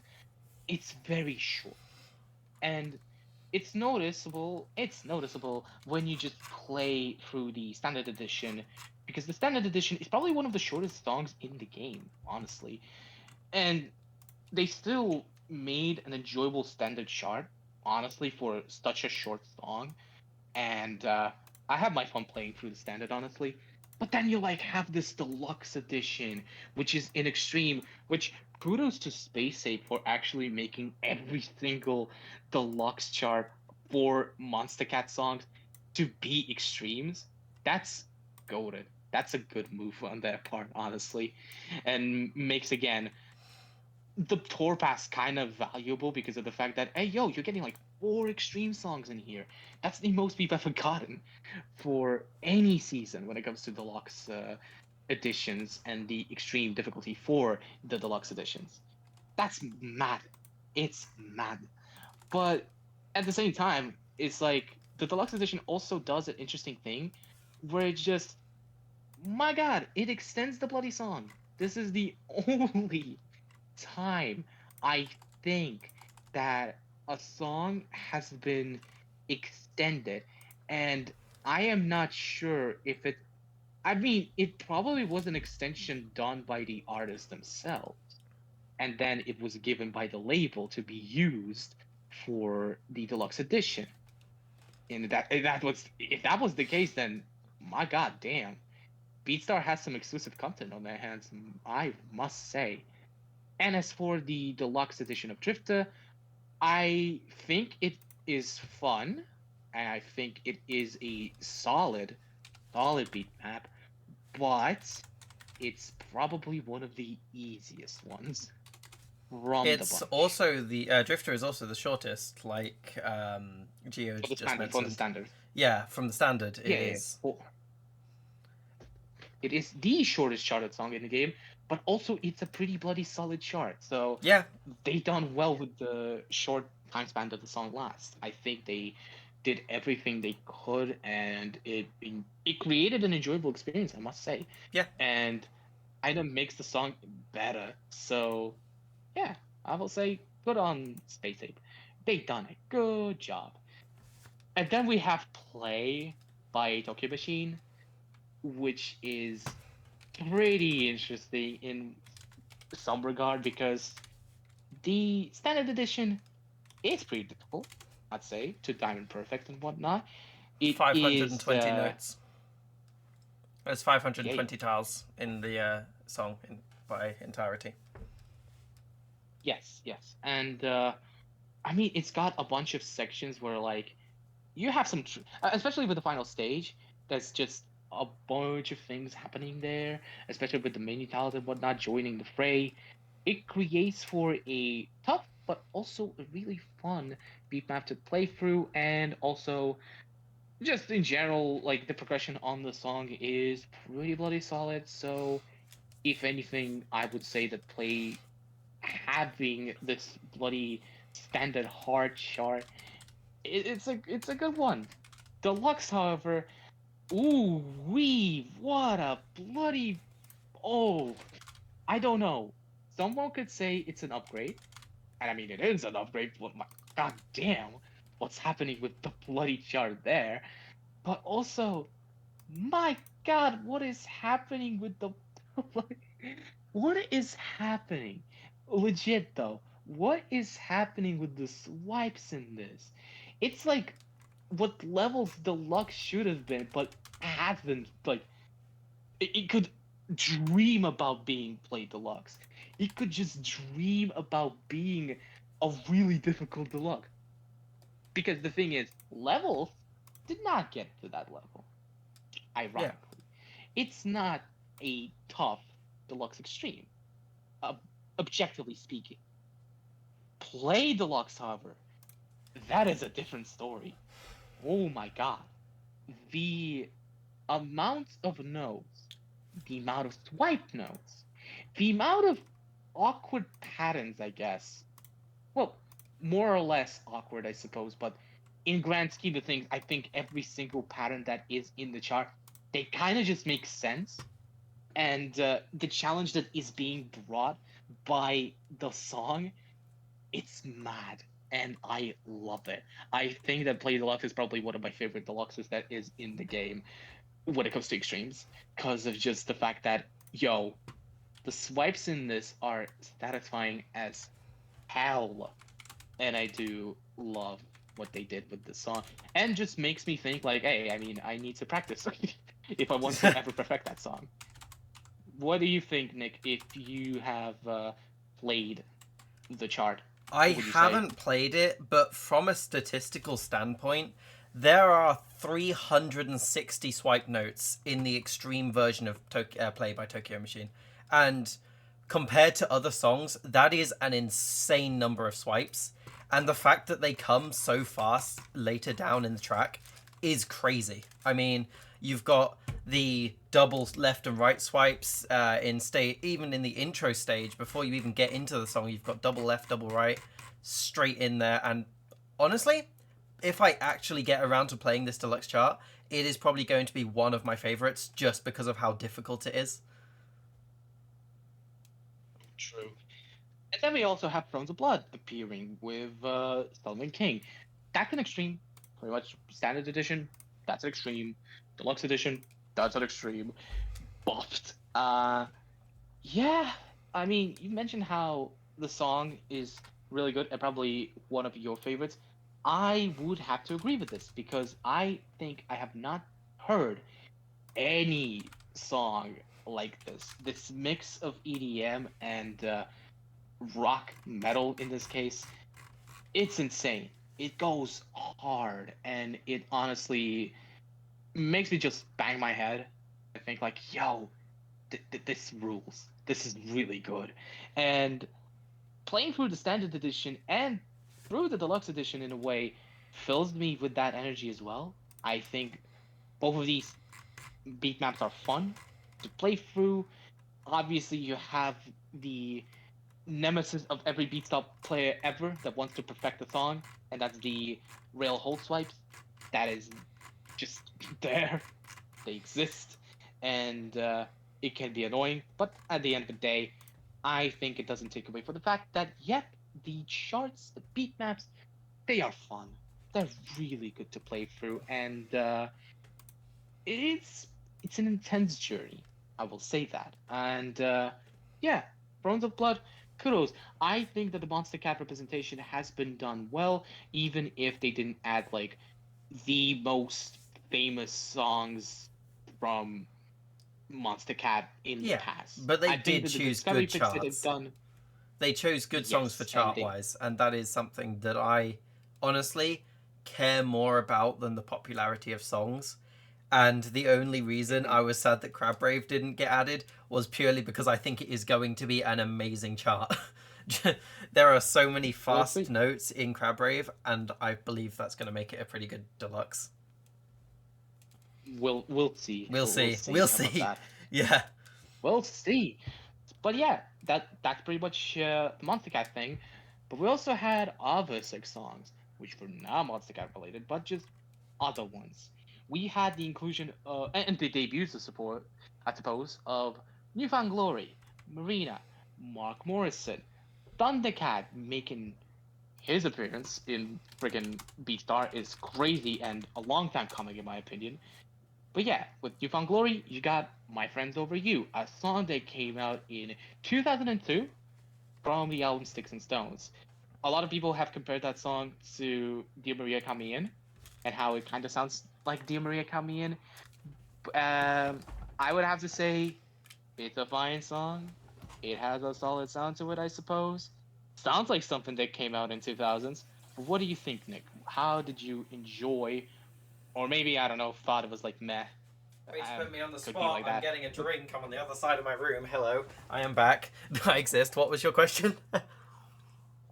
My friends over you, New Found Glory. If you've listened to the track, what do you think about the song?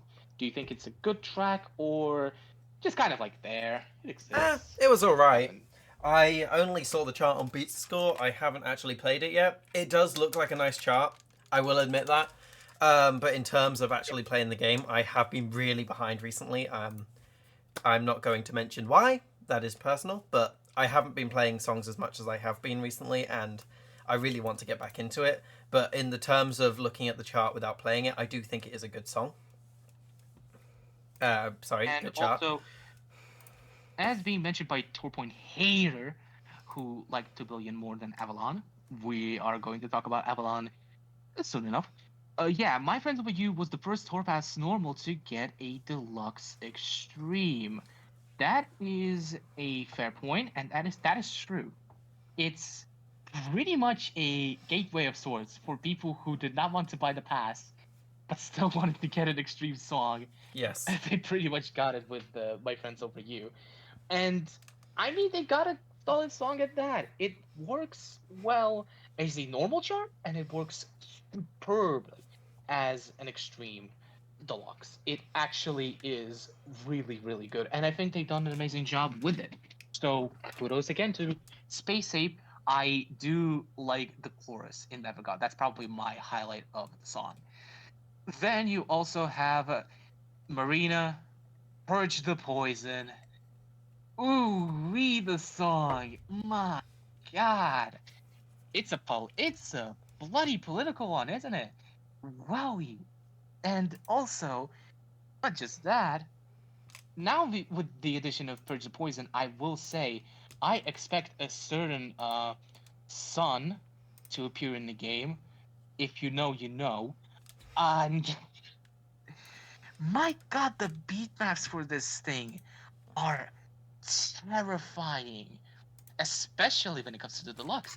The deluxe version of Purge the Poison is probably the hardest deluxe that we have gotten in a fair while. Probably not as hard, but on the same level as infamous Breaking the Law. Oh my Because god, what the the hell am I looking at? onslaught I just brought the chart up. What am I looking at? the onslaught of notes for Purge the That Poison is Deluxe. insane. There's only It's much. 729 notes as compared to the 900 on the other ones we were just talking about. But this is a Yeah. crazy chart. But it's a hard, let's remember that much. Yeah. Standard hard is also pretty difficult, but its difficulty kind of wraps up for the end stages, which makes sense because, hey, yo, we do have ourselves that difficulty progression and whatnot. The Deluxe Edition is ruthless. It's honestly ruthless, and again, I will say, makes the song pretty interesting to play through and actually to listen to, because yeah, it's got a bunch of interesting things being said in the lyrics, I guess. Because hey, it's a political song. It's a political song. It mentions a bunch of events that happened with history and whatnot, criticism towards the United States. Oh my God, and it's an interesting addition to the game, and I guess what it's going to make itself a spot in history. Purge the Poison's final stage is very similar to All the Small Things Deluxe. I agree, and also I don't because of the fact that All the Small Things Deluxe did not have a bunch of swipes. With Purge the Poison, it has swipes. It's similar, but I will say even a little bit difficult. So yeah, that's Persia Poison. That's Marina. A good addition, I'd say. That probably will mark its spot in Beatstars history. Honestly. Then we have Return of the Mac by Mark Morrison from the album with the same name, Return of the Mac, that came out in 1996. And that song, it's been referenced in a way. If you all played Can't Hold Us, Macklemore, Ryan Lewis, and whatnot, yeah, you got that one line, Return of the Mac. And that's about it. So, in a way, the song has been coming ever since that line has dropped. It's been prophesized, pretty much. And was it worth the wait for it? I mean, Nick, have you heard the song yourself? Honestly, no, I have not. In terms of newer seasons, like I said, I haven't been playing as much as I do normally. Um, I've seen the chart on places, and it's a decent looking chart. But in terms of hearing the song, no. Yeah, but I think that Return of the Mac is a pretty solid track, honestly. It's the R&B song of the season, and honestly, a pretty good decision to add that song because, hey, yo, the chart for it is actually pretty dope. Probably one of the best normal charts this season, which says a lot, I would say. Yeah, And yeah, having again the hard deluxe being built the way it is with a bunch of swipes, well, bunch of comparatively, I guess, to the standard edition, uh, it's good because at the end of the day, it creates for a fun experience, which Return of the Mac kind of gives it to you.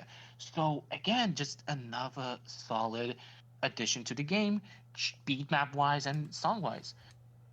Return of the Mac is a song I didn't expect to be in Beatstar, but it's a welcome decision, especially since I really enjoyed the song.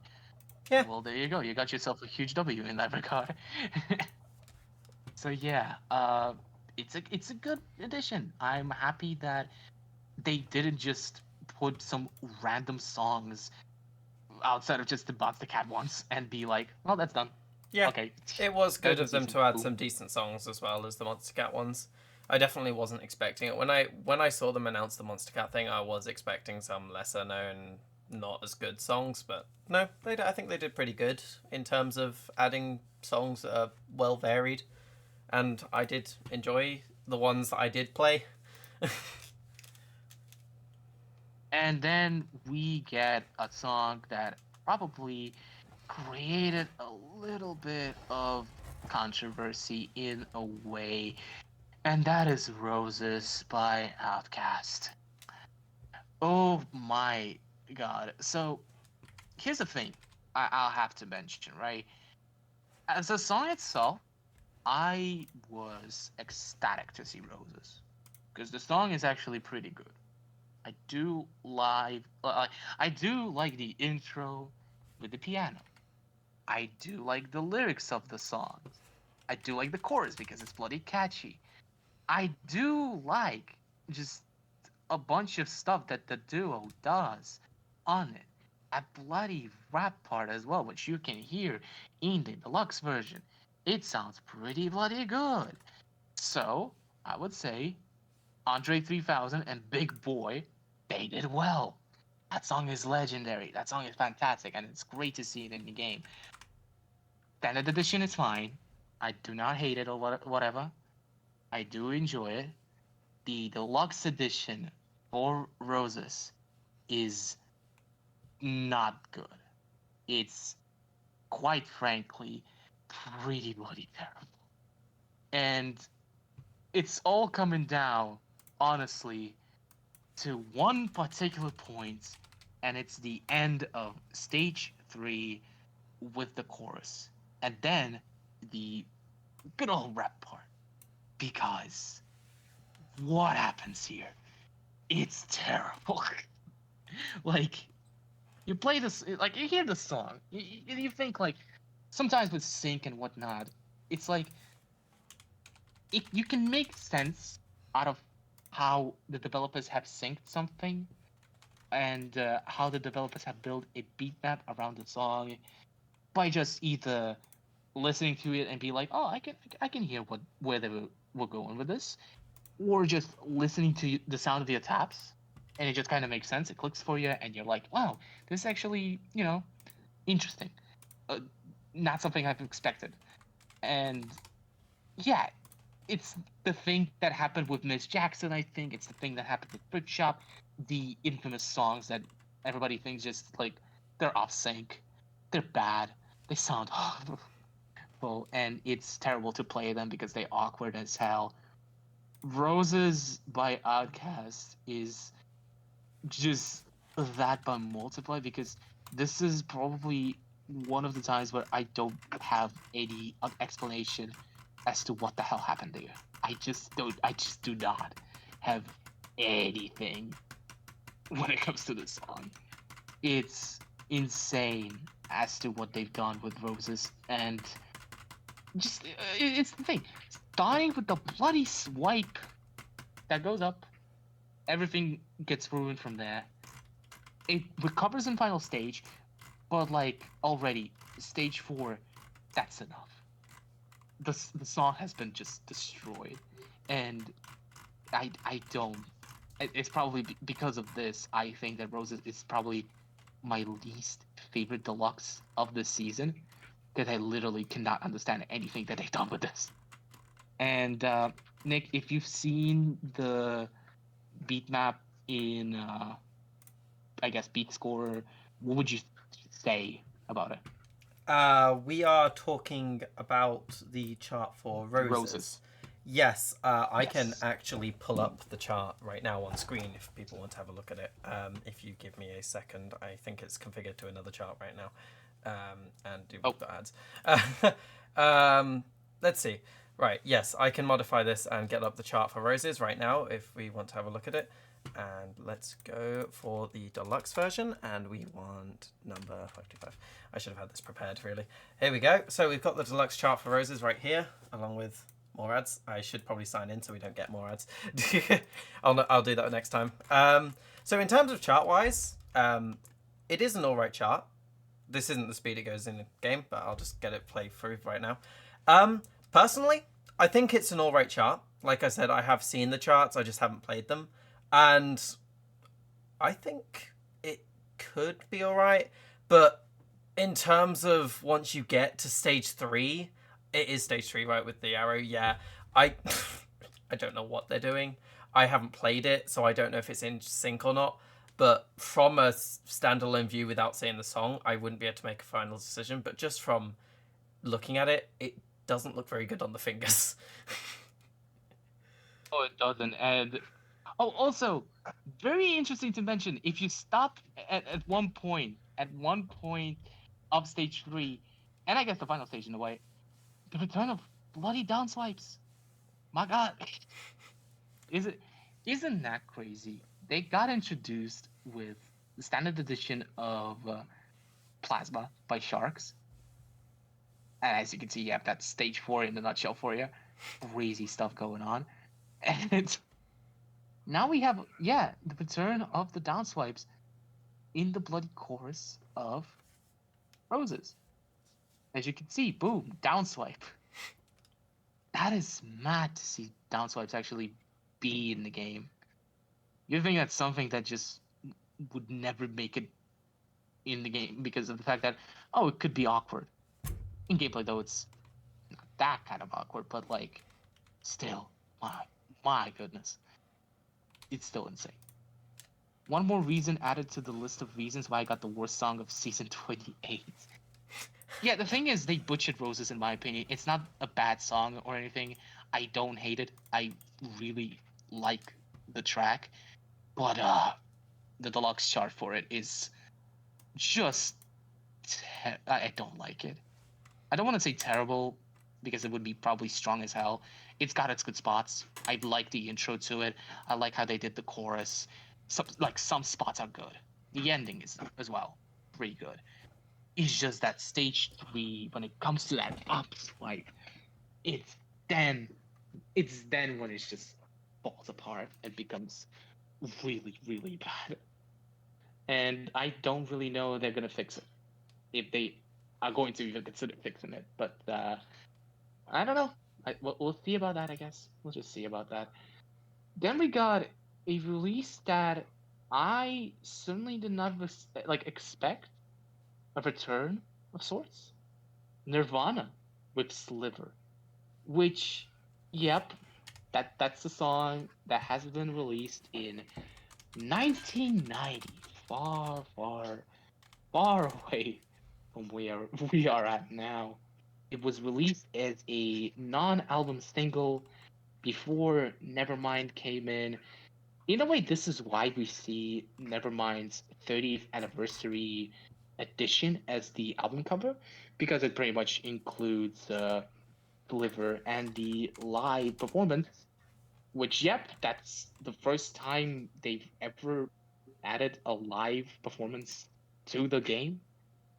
And that's a little bit crazy, I think, but also not a new occurrence to the rhythm game world. What is up about the live version? Would you consider it to be a good addition, like having like live versions to be in the game, or just add the original? Just Eh, add the studio version. I'm not sure, to be honest. I think I think it is what it is, but I would need to play songs to have a better opinion on them, to be perfectly honest. I'm not really in the right place to be providing feedback on these songs just because I haven't played any songs from this season apart from a couple, and I think I played one song from the season before. Definitely But for also, you could. definitely for next episode of the podcast, I will make sure to play all of them so I can provide feedback. But I'm a little unprepared here. Yeah, I get you. I get you. But also, I will probably say that, well, hey yo, with all due respect, you can just listen to the songs on Spotify because Spotify has the Beatstar profile and they update the songs now again. So that's fun, yo. But at the end of the day, I will say that Nirvana's addition again to the game, the second song being a live one, I don't consider it to be a bad one. I see the comment about the mic screech made like making it a turn away. I don't think it's a turn away because it is a Nirvana live performance. I would consider it to be a part of the charm. So it's not really a turn away from me. It still has that energy. It still has that just vibe, I guess, that Sliver in general just has. And I am certainly happy. But just the fact that, yo, it made it into the game and it's acknowledged as part of Nevermind and not the compilation album with stuff that's like considered to be B-sides and all that with Insecticide, really much. And the standard edition of Sliver, as well as the deluxe edition, I find to be enjoyable. I like what they did with the choruses for freaking Sliver, and I also like the ending part, even if it is difficult for Sliver and its deluxe edition.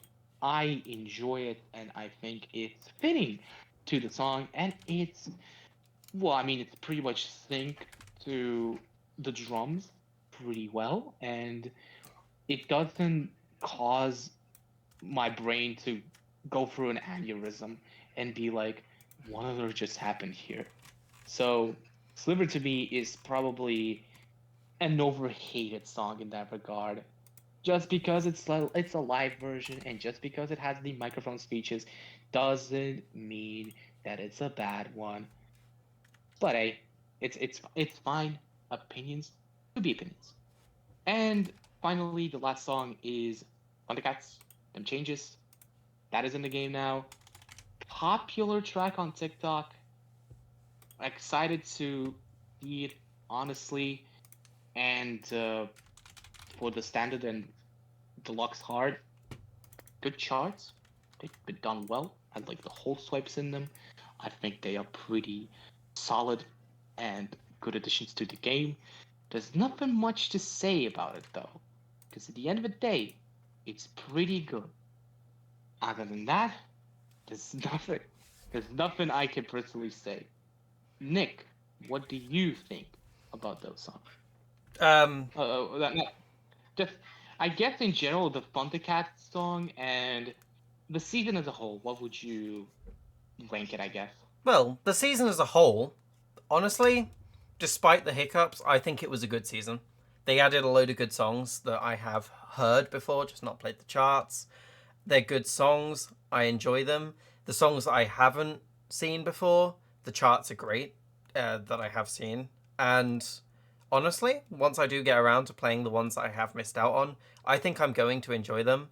And overall, the season, with the addition of the Monster Cat box, yes, it was a bit of a bad way how they decided on doing this, but honestly, overall, Monster Cat box, something to be definitely looking forward to in the future.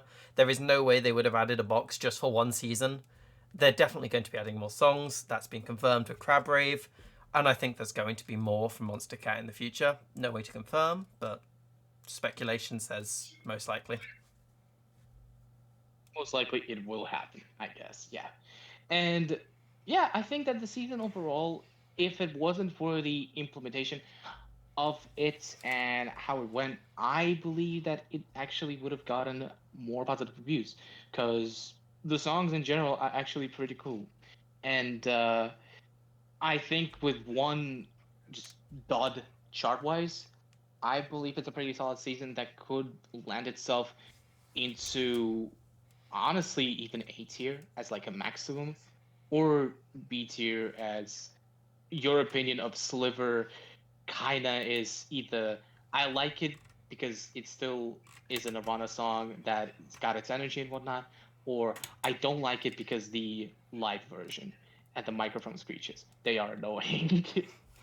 But yeah, I think that it's a pretty solid season in concept, as I said, in just theory, should have been awesome and probably, if not the best season that we've gotten, but it didn't happen unfortunately. And maybe soon-ish when we get like more seasons coming in and maybe more partnerships coming in for the game, they're gonna do some work with the mistakes and whatnot that have been done with the oversights, and we're gonna get an actual really good season where the partnership is just gonna be fulfilled to its maximum potential, pretty much.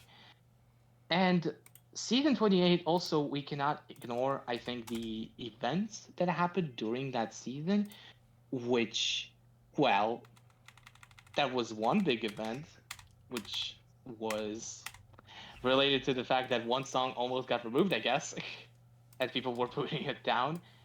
Nick, what can you tell about the drunk girl situation from Ah, your yes, standpoint of course, the drunk girl timeline? situation. Um, in terms of what I've heard and from the announcements that we got in, I believe it was Server News, correct? I think they made a statement. I would have to find it though. It was Beatstar News. You can check it out. It's in Beatstar News. It was made by Daisy or Daisy. Yes. I'm actually going to find it right now, just so I can read it. Mhm. And I can't find it. Can you send me the link? Oh my There we god. go. Okay. Yeah, I found it. So, in terms of the situation, personally, I think it could have been handled a little better on the side of going immediately to social media and not actually waiting for a resolution. No offense to Drunk Girl, obviously, they were missing out on money, which obviously we need to live. So, yeah, could have been handled better. Was eventually sorted out, as we saw in the statement that DS made regarding the compensation, and it was obviously looked into. It was an issue with the label that Drunk Girl is currently using. So it wasn't Space Ape's fault, it wasn't Beatstar's fault. There is no reason to be annoyed at Beatstar in any way, shape, or form. So if anyone is still, for some reason, annoyed at Space Ape, absolutely not their fault. So don't go harassing anyone. Um, the issue was, from Space Ape's point of view, the Drunk Girl made no attempt to reach out to Beatstar directly. Um, Personally, I can see why. They must have been pretty annoyed, so it was fair enough that they went straight to social media. And honestly, what are your thoughts on it, Infinite? I personally think that it was quite obvious that it wasn't Space Ape actually robbing anyone or whatever, because at the end of the day, it's been 2 years, right, since we had the game already. It's been 2 years since we were getting songs added to the game, and it would be pretty evident if Space Ape was robbing people out of their hard-earned money with licensing the songs and whatnot, if they were actually not paying. Because then, how the hell would we get the collaborations with Linkin Park? How the hell would we get the addition of Metallica's Enter Sandman? I believe there would be some questions already before, like way before Drunk Girl situation happened. And it was pretty obvious to me, at least, when it came to the result, I suppose, that the label was somehow at fault. But I do believe that in general, it's just a lot of, it just showed that a lot of people kind of just jump to conclusions when it comes to these things. And they're like, well, there you go, someone's at fault already. Boom. We don't like to wait and be like, well, we need some kind of response, right? We need some kind of statement to actually make some conclusions out of the situation. Nah, we can just jump to conclusions and be like, ah, well, Space Ape is robbing the people, obviously, because it's just Space Ape. Whoever defends them, they are dumb because you see this. It created a lot of speculation, which at no point it's Drunk Girl's fault, because the music industry is the music industry. You kind of, you know, you gotta earn some money for your bloody hard work now, don't you? So Of course. being annoyed for not being paid for 5 months, it's completely justified.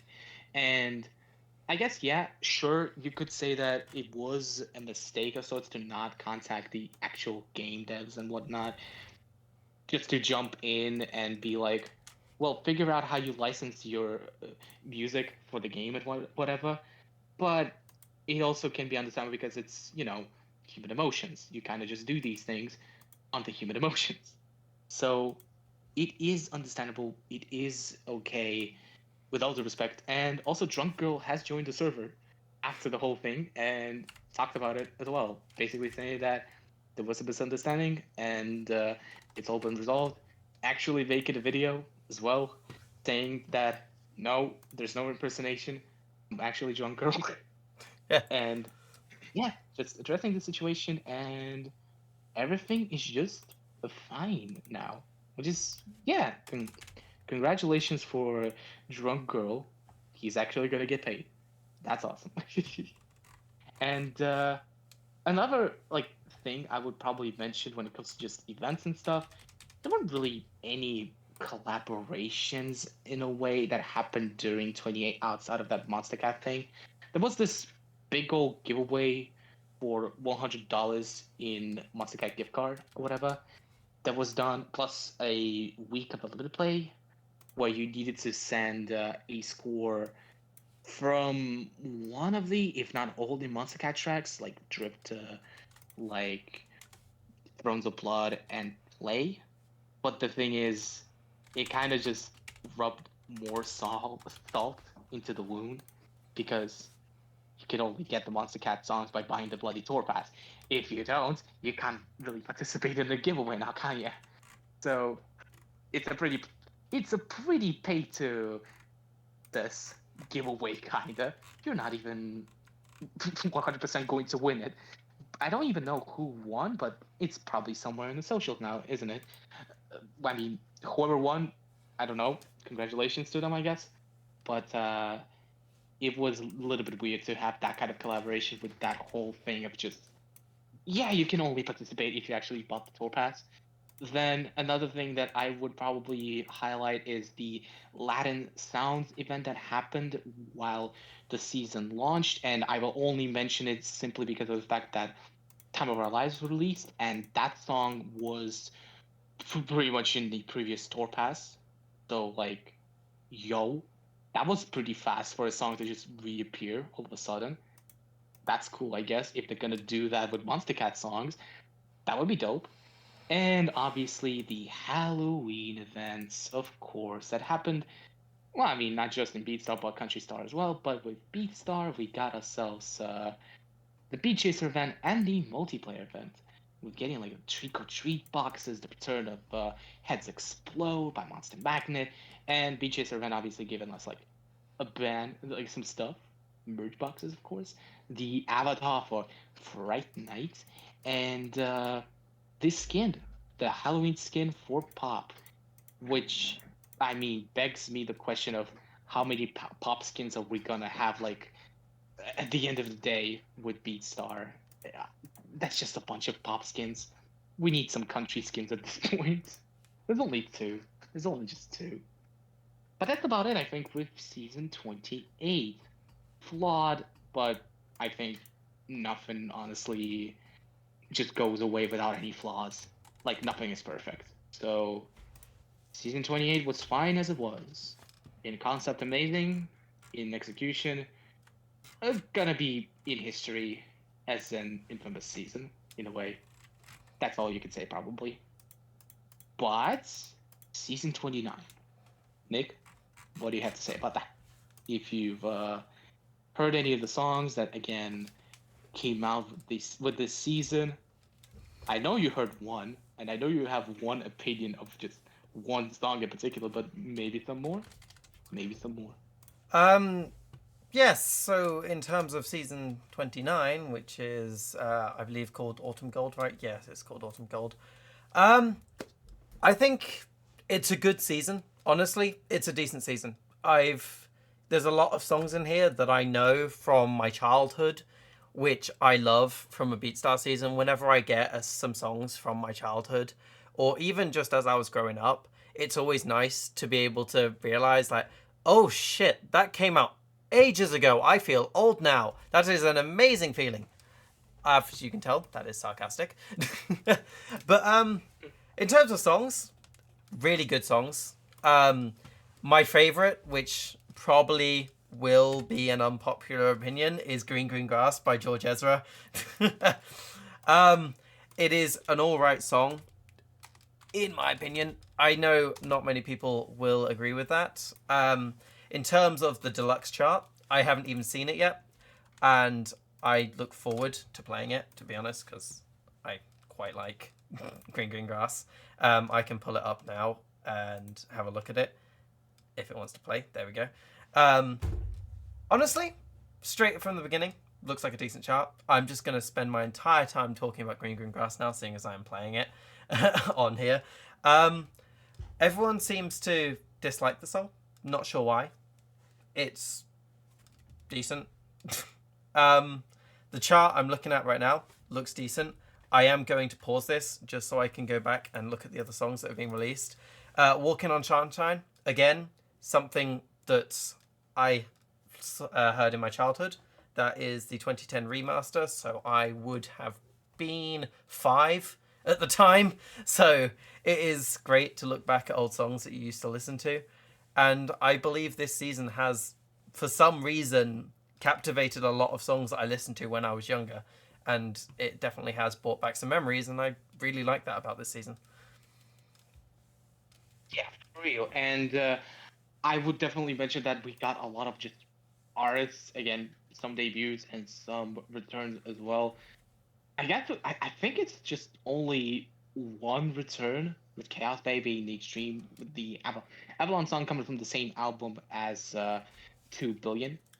But we also got like a bunch of debuts, like George Ezra has been mentioned, Lenny Kravitz with "Are You Gonna Go My Way," Madness, "It Must Be Love," NSYNC with "Pop," Kiss debuting with "Rock and Roll All Night." Surprised a little bit that it's "Rock and Roll All Night" and not the other Kiss song, like "I Was Made for Loving You," but it's like the second biggest hit, so I guess makes sense. Tragedy Humanity by Justin Hawks being released. Walking on Sunshine by Katrina and the Waves, a absolute banger and a classic making its way to the game. I honestly probably would say that if it was, you know, my time to choose the favorite song, it'd probably be Walking on Sunshine. It's such a vibe. And War Machine by Troy Skill and Max Bruno. I'm not sure how to pronounce that last name, but it's the NCS song. which I believe some people got very excited about the NCS song coming to the game, and it makes sense because War Machine, as a standard, as a deluxe, at least from what I played through, seems good. So yeah, excited for people who are happy that the song made it in. And generally speaking, yeah, just not just the song content is really good, I think, this season, but I would say that it's been a little bit since we actually had a season that kind of matches the theme that it goes for, with Autumn Gold just, I guess, being wow, it's all about autumn. So you got your poppy songs that are really fun, like I Want to Rock and Roll All Night, Pop, Walking on Sunshine, It Must Be Love, Green Green Grass. It's like a bunch of happy songs, but also you got an absolute banger sound wise and generally speaking, just the way it is, I guess, portrayed in the game, the way it is in the beatbacks and whatnot. Tragedy Humanity by Justin Hawks, an absolute highlight for me. And I believe it's one of the discovery songs in a way, because if I'm not mistaken, uh, it's got streams for sure, like some of the songs, but I don't think Tragedy Humanity is the highlight of the album when it comes to streams. At least judging from the top songs, that would be better than Gold or Him. So yeah, having Tragedy Humanity being added and also again seeing Chaos Bay coming back, it's exciting. And I believe that every song kind of fits in here, and it makes sense as to why it was added to this season in particular, which is a difficult thing to do because we know that sometimes Beatstar seasons they kind of tend to add songs, and some of them are going to be really just out of place, like season 22, for example, the cosmic theme, sort of space, intergalactic, all that stuff. Dance Monkey. How does that make sense? You tell me. Nick, what do you think about the theme of the season, and do you think the songs in general fit the mold in a way? Well, from what I can tell, it's obviously autumn is the main theme here, and gold, which is, I don't know if they're referring to the theme, the music genre, or if they're just saying autumn gold as in the leaves go gold in autumn. From what I can Yeah. see, I believe it is just leaves going gold in autumn, because a lot of these songs are definitely not gold. I can see that for one. Um, in terms of the songs fitting the season, yeah, I think they are all good songs. Green Green Grass, maybe not so much. I mean, I would have. I don't remember the name of the song, but there are plenty of songs that sing about actual autumn. Green Green Grass seems to be more of a summer song. But honestly, overall, I think it's a good season. I think they've chosen some good songs as additions to the game, and I'm looking forward to the next season as well. Which I'm presuming, considering the state of the current month, will probably be Christmas themed. Fair enough. And also, I will have to defend Green Green Grass in this case. I mean, the chorus says like Green Green Grass, Blue Blue Sky. You better throw a party on the day till when I die or whatever. Yeah. It's like, in a way, though, it's not all about just being freaking bad during autumn. It's also sometimes just, feeling this sort of uh law, this sort of just vibe as to I want to True. party, you know what I Yeah. mean? I don't want to be No, I can sad. see that. I can see that. And also like if it was just green green grass in this case, then Blue okay, blue sure. sky. I guess it's out of place. But Pop by NSYNC is here, which is all about just getting the freaking vibes from a Yeah. pop song. I You know, feel like that the is the chorus most just out says it. of place song out of all of them. But overall, great season. I mean, do you ever wonder why this music makes you high? That's you just listen to positive. music Yeah, during a pretty sad time. So I think it makes sense. And I think yeah. that in this case, Autumn Gold, maybe it doesn't make any sense about the leaves and all that stuff, but just in general about the season and whatnot, In general, about it the kind of season, yeah, makes sense. they all seem to make sense. Again, I do think Pop by NSYNC is a bit of an outlier here, although I might just be slightly biased because I'm not really into the song Pop by NSYNC. So there is maybe a bit of bias there. Fair enough. But I think that's about it, I guess, with season 29. The discussion of the standards and the deluxe edition in full is gonna come when the next episode is gonna drop. So stay tuned for that, I suppose. And now we go over to the next section, which is Song of the Day. It's pretty much something that we highlight, something we talk about when it comes to a song that is already in the game. It's either Journey or it's something that has been released way prior, maybe an exclusive to an event or whatever, right? It's something that we feel we just want to talk about. And look, it's the Grammy, right? It's the Grammys. We got a lot of songs just being nominated and whatnot. But it's important to mention, I think, that there's one song in particular that has been taken over a lot of charts, honestly, has been staying up in a lot of charts over just many countries, I'd say. And yeah, it's in the Grammys. It's been nominated for its respective genre. We gotta talk about Morgan Wallen and Last Night, which is popping up now as the beat map just shows up in standard edition and whatnot, standard edition form. So Last Night, God, what a song here we have, just with all the facts, all the things that we can talk about here. Obviously, Last Night is known to be a song that has been in Billboard Hot 100 for many weeks now.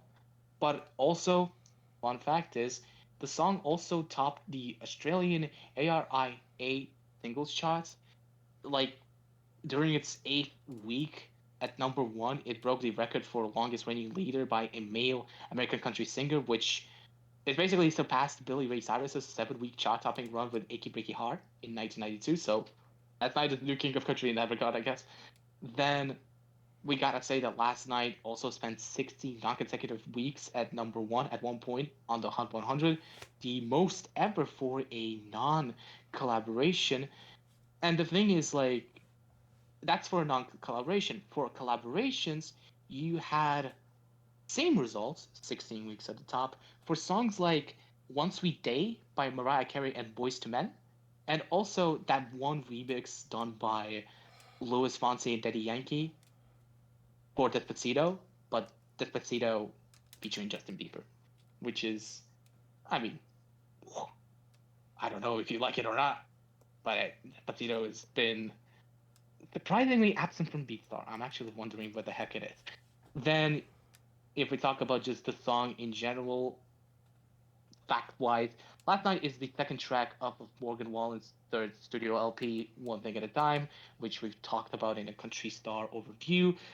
The story of two people who, despite the conflicts that arise from the alcohol infused drama, cannot stay away from each other. It is kind of a rare occurrence in Wallen's catalog because, whoa, it's a love song. You see, this country star in particular is best known for other things like heartbroken hometown cuts, but he obviously had love songs before that with Somebody's Problem and Tennessee Fan, but it's like not at the same level, I think, as Last Night. They weren't as popular, I guess. They're more or less like deep cuts.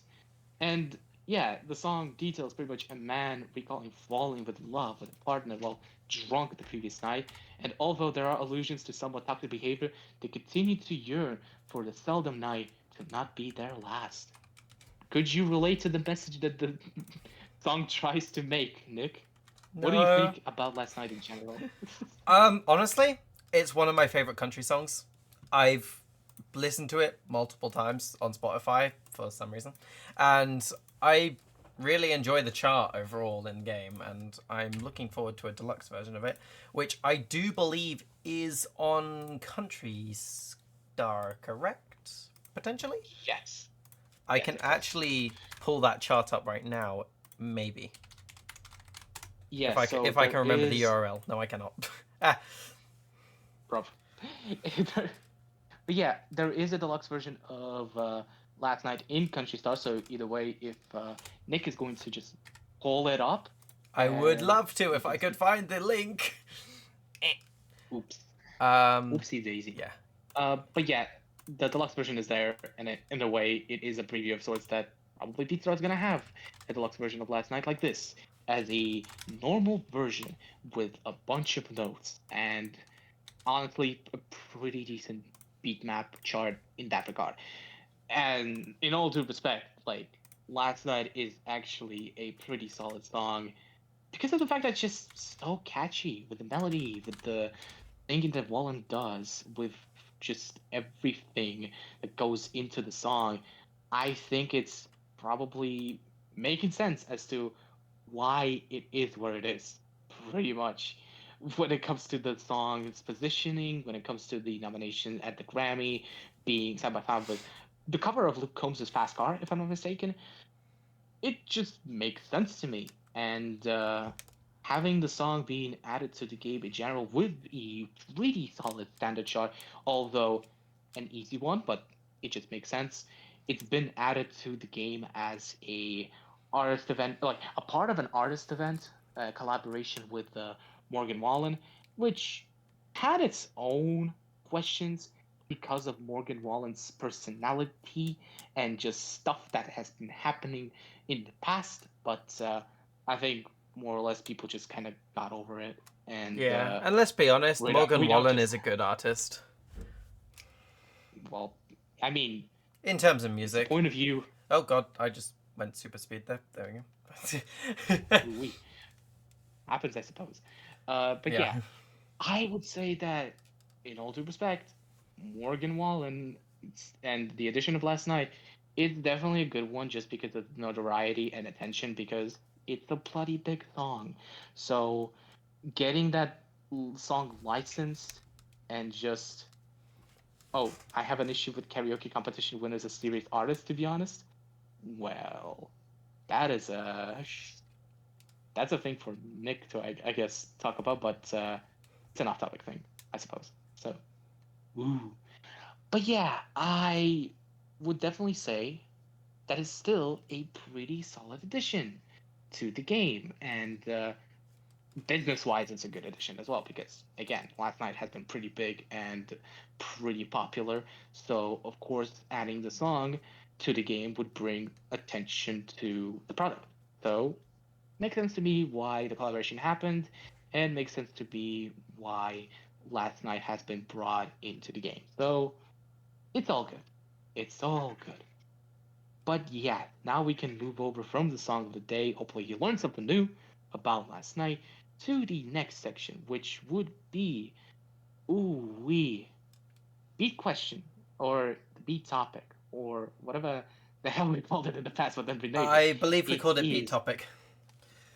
I think yes, that's what we it's finalized all on. about indeed, and it's all about the social media marketing, aka I gotta ask everyone who's like listening to the podcast at the moment, who is better in your opinion when it comes to social media marketing?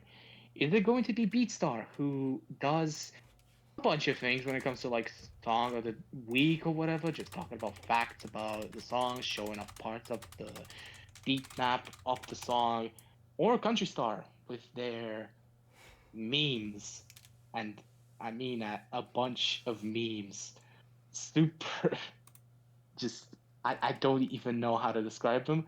Super topical memes and like with the stuff that was popular at that day. Yes. Nick, what do you think? Honestly, some of these memes, they're actually kind of funny. I mean, we had the one with people being made fun of in the reviews. There was this guy that said he loved the thing and then rated it 2 stars because why? So they made a meme about that. They've made plenty of memes. I mean, I could pull them up right now and list them all, but I think that would be completely besides the point. I think it in should my be in post for opinion, the VOD. yeah, I can probably add them up in post on the VOD. If I did remember to do that, they will be above my head somewhere. They're just up there. um, and honestly, I think BeatScore. No, hang on. I think Country Star, in general, has a lot better marketing team than Beatstar does in terms of actually interacting with the community. I mean, Beatstar, all they do is they post videos of their charts and they're like, oh yeah, look at us, look, it's last night, look at it, look at it. And then they do nothing else. And it's like, cool, you've shown us a chart, but you haven't actually got us like into the thing, you haven't included us. All you've done is shown a chart and just gone like, yeah, go download a game, we don't care. And it doesn't really feel like they're interacting with the community at all. And then with these memes from Country Star, it's honestly a lot better in terms of interactivity with the community and how we actually see Space Ape as a company. I mean, personally, when I look at the Beatstar Twitter, it's like, oh, it's just a generic company. They're just advertising their product. They just want to get you on the game, so you spend money. And then you look at Country Star's Twitter and TikTok, and it's like you get these memes that are genuinely funny in some places. And I've actually included one of my own that I made, which we'll talk about later. And it's actually fun to look at their TikTok and their Twitter and what other socials they use. I can't remember them all, but they're actually fun. And Beatstar had these these memes and cringe ads in the beginning, though, right? No, actually, they had the cringe ads, but I don't remember the memes. And even if they were memes, they weren't that good if I can't remember them. I mean, I'll always remember this animal testing meme for Country Star. It's actually kind of funny, and I'll bring it up later. And it's just in general better marketing, in my opinion, in terms of the target audience, because nobody really wants to have a look at every single chart in the game in a Twitter account and be like, oh yeah, I'm gonna download this because I saw notes flying by. I want to actually have interaction with the company and the community and actually be able to target the community instead of just like post it out there and forget about it. I have not seen a single post from Beatstar in the last, well, in forever. I can scroll down all the way on Twitter and I can't find anything where they're actually interacting with the community, which is something we don't see often anymore. That ad with Panini gameplay, exactly. It's Yeah, I gotta say with the Beatstar marketing and Country Star marketing, I think that Beatstar has done things that were just kind of trying to communicate with the community and whatever first, at the very least. But like, holy moly, they have gone on to just drop that thing all of a sudden, and they became pretty corporate in that regard. Yeah, they had these ads obviously on TikTok, but they kind of just wiped them away. You won't really see the ads that they had way back then anywhere unless you have them saved or something. But if you remember, ad is still in Instagram. Oh God, well then I guess in Instagram they it's still there. You can still watch those ads, but just watch them and feel a little bit of cringe because I would highlight probably the worst ad that I've seen when it comes to just the game being advertised and whatnot. It's the ad with Before You Go, which had this sort of campiness to it. The sort of thing that like no real human being is actually playing the way that they play the bloody game. This is all so cringy. It's all so freaking. I, I don't even know what to say. It just feels awkward. It just feels awkward, and it just feels fake as hell, I guess. And generally speaking, when it comes to just social media marketing of BeatStars, they look official. Sure. They do these things when it comes to Song of the Week. They do those things when it comes to just talking about the songs and being like, to giving some random fact, go and play it on the game. play it in the new tour pass. Get the song now, or whatever. And it's like, oh, it creates for some legitimately, with no cap about it, awkward moments. If anyone in the listening booth remembers that one time during season one, the first tour pass ever, when they advertised Come and Go by Juice World and Marshmallow, if you remember what the bloody post said, which was basically like, rest in peace, Juice World. We appreciate like the work and whatnot. They talk about all these like good things about Juice World, which it's fair. It's understandable. They give him a tribute. They basically say after that, get a song in the tour pass. Like, okay, that's a little bit awkward. Literally, the person is you say like rest in peace and stuff, and then ended with, go get a song in the tour pass. Just buy the tour pass. It's weird. It's awkward. Not to mention that Beatstar has done some questionable things when it comes to just even hosting things, as in, first and foremost, they sometimes do mistakes when they tag people. They tag the wrong people, and it's weird. It looks awful. It looks not that professional, but it's like you could say it's a human error. But then you also have, as Maniacs have mentioned, given a shout out to a former Megadeth member who was kicked out for doing something unsavory and downright disgusting. But I don't know if it's exactly fault of. I mean, it is definitely a thing. It's a bad thing. It's an unfortunate thing. But Nick, would you blame SpaceSafe for that, for not doing the background check, or you would say like it happens?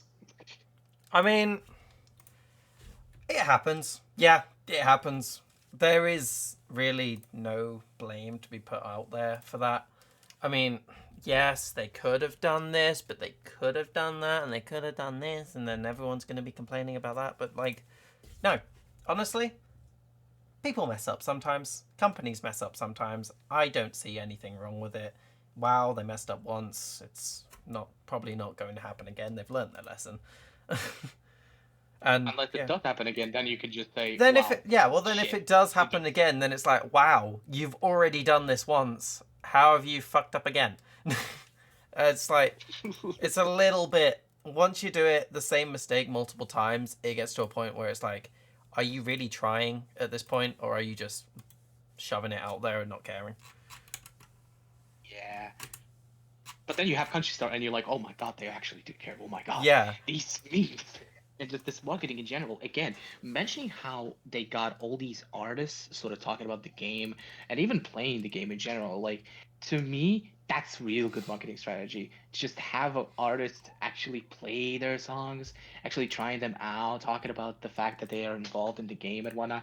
That's good social media strategy. That's some good involvement, in my opinion. Good stuff. Then the actual accounts themselves posting the memes and whatnot, like doing some really like the Black Eyed Peas playing Beatstar was something. Oh yeah, also with Country Star and with the country artists themselves, they played the game actually pretty well. When the Yeah. Black Eyed Peas did it, they sucked. They were terrible. Which I don't think they. I think they played the game. They were not given instructions as to what to do with the game itself. So it looked awkward. It looked horrible. But then, hey yo, they were like, "This is fun. We like playing the game." And I guess you could also build something off of the fact that other people have played the game and such. Like obviously the small artists that have been featured in the game. Lil Nas X, if I'm not mistaken, has played the game, played his song, Montero. It's like, come on, you could have done something there. I think you could have capitalized on it, but that didn't happen, unfortunately. That was when Beatstar had a ton of revenue and influence. I think they still kind of do have the influence. That's a little bit. I wouldn't say they don't have the influence right now. Revenue, another story perhaps. It's speculation, but at least, at the very least, I do think they still have the influence because at the end of the day, you still get the songs from like the big artists and stuff. Like NSYNC, for example, again, getting better plays. That needs to at least some kind of influence, right? Because with the story of 22 years since the last project, that needs to be some influence in there to actually get the song. And Country Star, yeah, it's definitely shining in a way that it works off of everything that Beatstar had been adding since year one, pretty much. Like it's got everything in there. It's got the artist profile pictures just bam in the merch boxes. It's got a lot of skins with artists as well. Bam in the merch boxes. It's got again a lot of artists being behind it and being like, "Wow, this is cool." Bam! They got a bloody video done by a country YouTuber, Grady Smith, which, by the way, me and Nick were talking about the social media marketing and stuff when we were choosing the topic. And the funny thing was, I believe Nick has mentioned that, so Beatstar people and the Beatstar marketing in general, it sounds like they're doing just the posts and stuff after they play golf. And literally, when we watched the Grady Smith video, they were bloody playing They were golf. playing golf. It was amazing. So it's like, I was like, yeah, I bet they're just old people playing golf while they discuss what they're going to add next. And then I watched this video and it's just like, yeah, so we went out and we played golf. We're cool and hip. I was like, oh my god, they actually play golf. yeah, pretty much just confirmed the word again.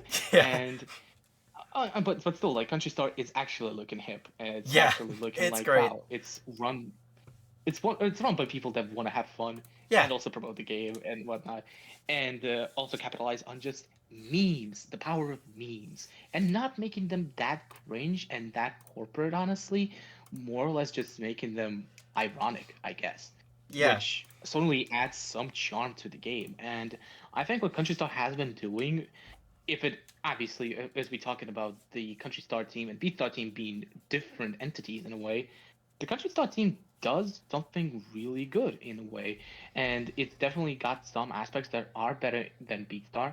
Well, Beatstar obviously has some aspects that are better than Country Star, but when it comes to marketing, I think that whoever does the posts in the Country Star media, they need to do the posts in the Beatstar social media as well, Twitter, Facebook, or whatever.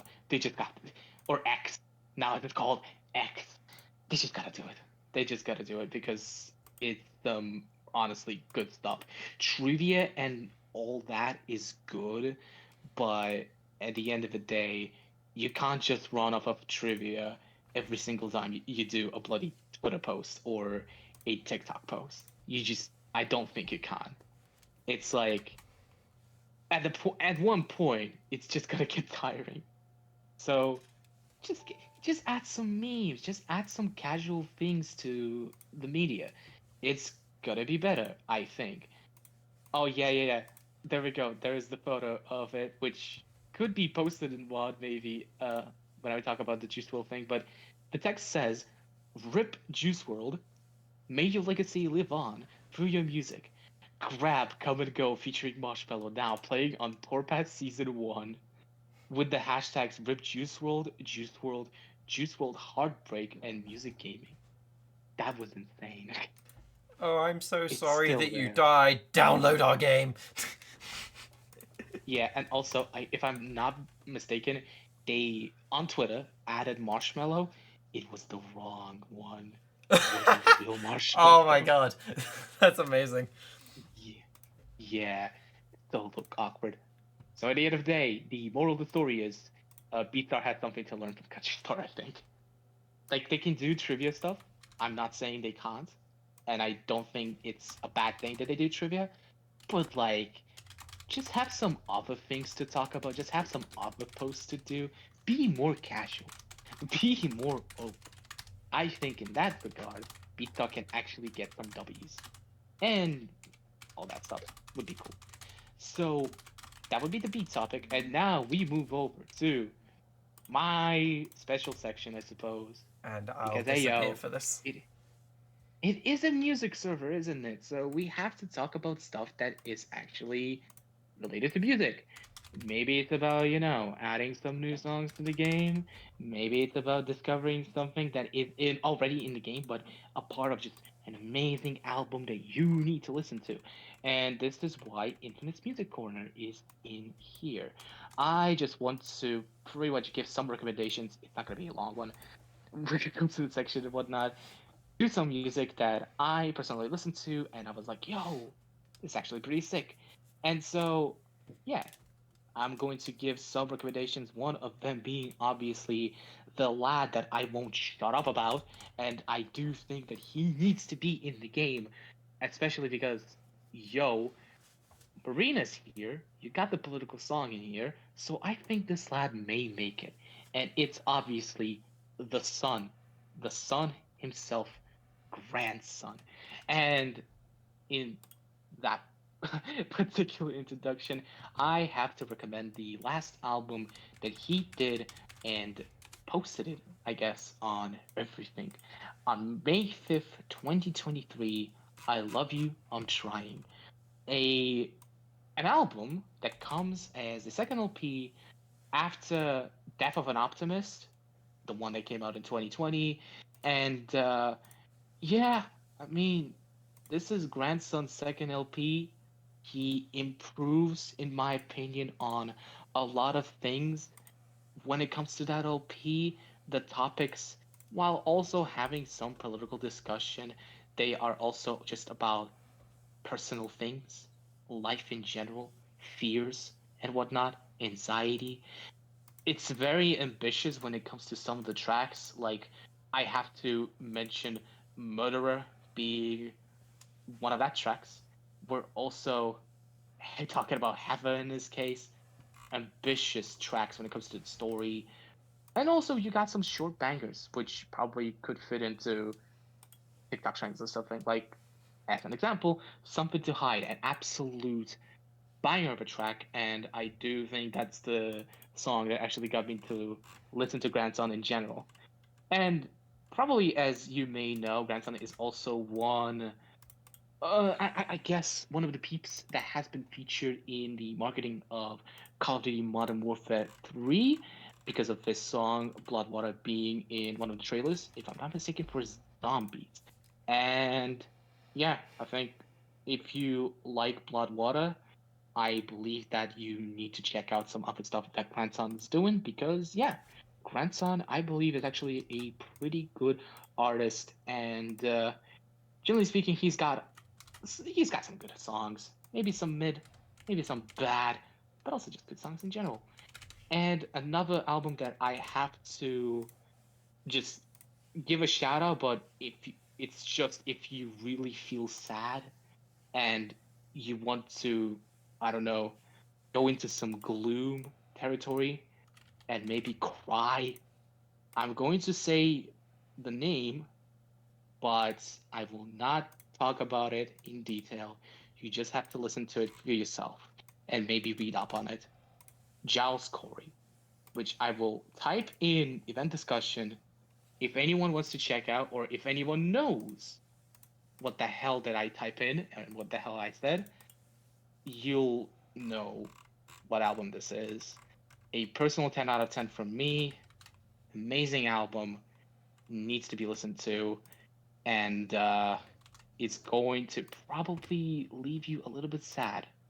And also, it's probably going to be, not even probably, just most likely, going to be a tough listen.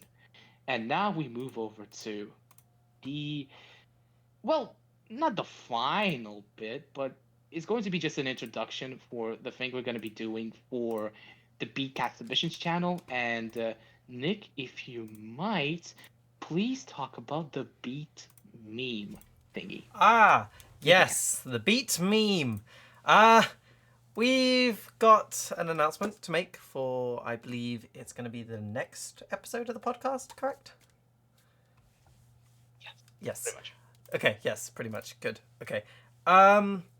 So currently we don't really have many submission things. So we were talking about something to add for a good submission thing. And if anyone here isn't OG on this server, you may remember server highlights, which were extremely chaotic and fun. So we thought we'd do something like that, and we've decided to go with BeatMeme, which will be you will submit memes, and we will choose some of the best ones for the next episode, basically. And I do believe there is a prize, correct? If I'm not misremembering. Yes, you are correct. Yes. There's going to be a prize for the best meme that's going to be given out to whoever submits the best meme, I guess.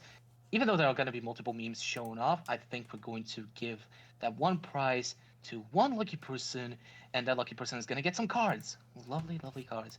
So Yes. it's a good thing for some who did not finish Journey. And yeah, I mean, if you want to go get into the next episode of the podcast and be like, hey, yo, I've got myself a good meme now, don't I? You can Yes. definitely submit some memes in the And Beatcast submissions, and you just can win a something good. disclaimer for the prizes of cards. Just a disclaimer, because I should probably say this. The cards will not be transferable. They will be the cards they are. That is it. That's what you're getting. Just for anyone who is going to be disappointed when they realise that. I will say it right now. So, I have prepared an example of a meme just to give you guys an idea of what random crap you'll get to submit. Yep. That's This took me an hour of Photoshop, by the way, so please go easy on me. Yes, and there will be no deluxe card conversion because of the fact that, well, SpaceSafe didn't implement it, so we can't implement it just out of thin air. So Yes. it's just not there. Sadly, unfortunately, what can I say? But it is a good thing for people again who didn't finish Journey, honestly, and yeah. But And it's of not course, it's the fun to have a few only way you prizes. can. Yes, but I don't think it's just the only way you can win actual prizes in the podcast, because that's basically what the next section is about, isn't it? It is going to be the Q&A. Yeah, like Yes. pretty much reached the end of the podcast, kinda. And now the only thing that is left to do is just answer some questions. Whatever the live audience here has with the questions and whatnot, please feel free to ask us. And the questions that we're gonna answer, the people who ask these questions, yeah, you're gonna win. You're gonna be winning some cards. You're gonna be winning some cards, actually. Yep. So The best feel free to questions. ask the best questions. Which, to be fair, we did get one question in Beatcast submissions, if I'm not mistaken. It was by Jod, and it was, do you think that will ever be guest speakers in the Beatcast? Who would you want to see if so? Thank you for the question. It is an interesting point about the guests and whatnot. I will say, no promises on it, obviously. We have to see how the podcast goes from the first episode. But we do have plans to invite people, whether or not it's content creators like that good old Brento, Beatstar Play 180, Paul. That's one person for sure that I want to invite and be like, yo, how has it been since just not really playing and just kind of Existing. not paying attention, or well, I mean existing, but existing in a way that doesn't involve Beatstar as like the main focus of sorts, pretty much. Yeah, so Beatstar Play 180 is probably one. Just obviously, I want to have like a space safe guest in here. Just have like a developer talk about anything in the podcast. Being here for 3 hours, which by the way is normal for a podcast. Don't be surprised about it. I'm just saying. And also, it's very important to mention, holy moly, god damn, I want to see a music artist that is in the server to be here in the podcast. Honestly, I just want to have that kind of guest. I feel like it could be creating some interesting discussions. Interesting discussions. So thanks to Gia for the question. I answered it. Nick, I think you answered it in the Reddit itself. Yes, What would you I say? did. I was saying there's nothing we can say about guests in the future. I'm not going to confirm or deny anything at this stage, and I was saying this without knowing this question was going to be pulled up in the Q&A later. But we are definitely hoping to have guests in the future. As Infinite said, we are looking at some cool people, and I'm hoping to maybe get some people from Space Ape in, but we don't know if that's going to happen, so we'll have to see. It would be nice to talk to them about some cool stuff, but right now, everything is possible, exactly as Punk Floyd said. So we don't know what's going to happen. We're just going to have to find out. So important to mention when it comes to the Q&As, please don't ask us questions that are in regards to just the game and generally speaking Space Ape stuff, as like we don't know shit. Yeah, honestly. we have no way So like to know anything internal about Space Ape. I have mentioned so this multiple yeah. times in the thread. I have been saying it is a community ran podcast. We have no insight to behind the scenes of Space Ape. We have no idea what they're doing. For all we know, they could be drinking coffee right now. And if they are, that's going to be a really funny thing just to look back on in the future. Oh, That's just gonna be just Amy's gonna be commenting and saying like, well, I was actually drinking coffee. yeah. What? What was happening? There was a question, second one by Kilo Plays, if I'm not mistaken. What are you hoping to add to Beatcast in the future? Which is a great Ooh, question, by the interesting way. one. It is indeed. What would you say, Nick? Actually, what would you be hoping to add? Well, personally, I would like to definitely add more news sections. Preferably something Yeah. about announcing stuff that won't be announced anywhere else first, like unique announcements that we would get to announce first. It's very unlikely, but it would be cool if we were able to do that. For instance, I don't know, maybe announcing Crab Rave would have been a cool one, but you know, they got there before us. So stuff like that would be really cool to announce on the podcast, and I think it would be a great engagement thing with the community too, getting everyone on and being able to announce these really cool and hype things that are happening before they go live anywhere else in announcements, and people who watch would get early access to these announcements. And it's unlikely that this will happen, but if it does, I am going to be very excited for the future of what we'll be able to announce if we can get this to happen. Gonna be a happy person in general if it's Yeah. going to be a thing that we can do, and just you have to collab with the leakers. No. So Thank I you, would CJota, by the way, for probably answering that question. I was going to, and then I realised I threw my phone across the room earlier. that's great now, isn't it? Yeah. But I do think for the future of Beatcast, I just hope that it sticks around, honestly. Like, I am excited for the project itself. I'm excited for the prospect that it could lead to. I'm excited to just chill here with everyone. Sitting here could be hours, could have been minutes, whatever. I'm just excited to be here, and in for the future, I'm just hoping that it's going to stick around for a long time and bloom into something very beautiful.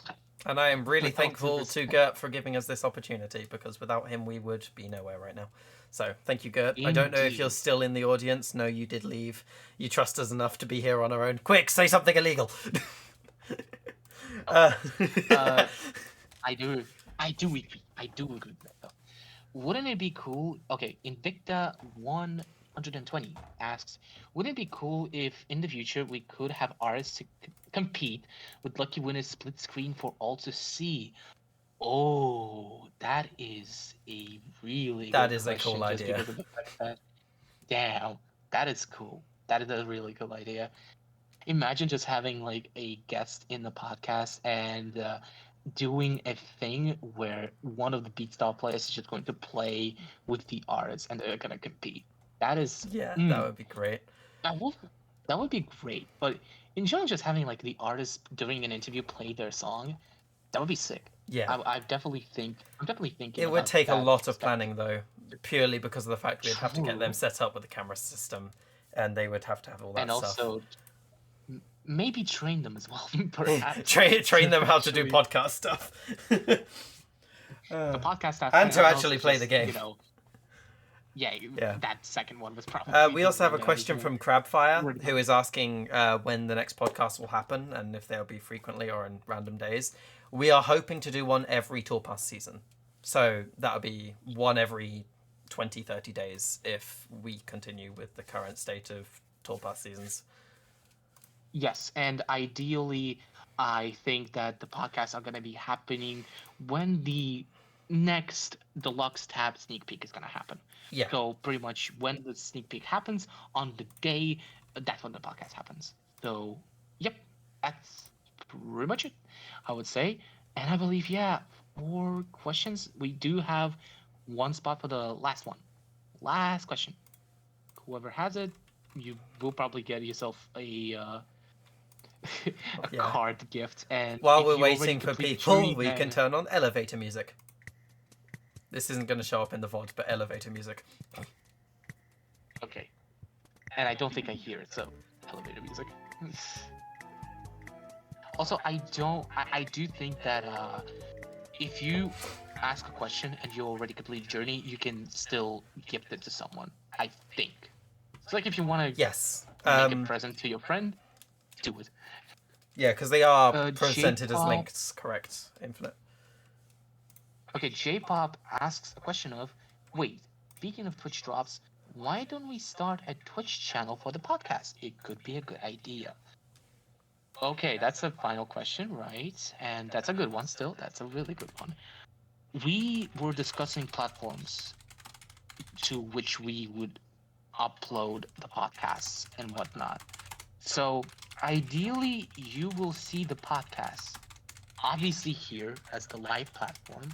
Yup. You're gonna see the podcast on YouTube. We have a channel.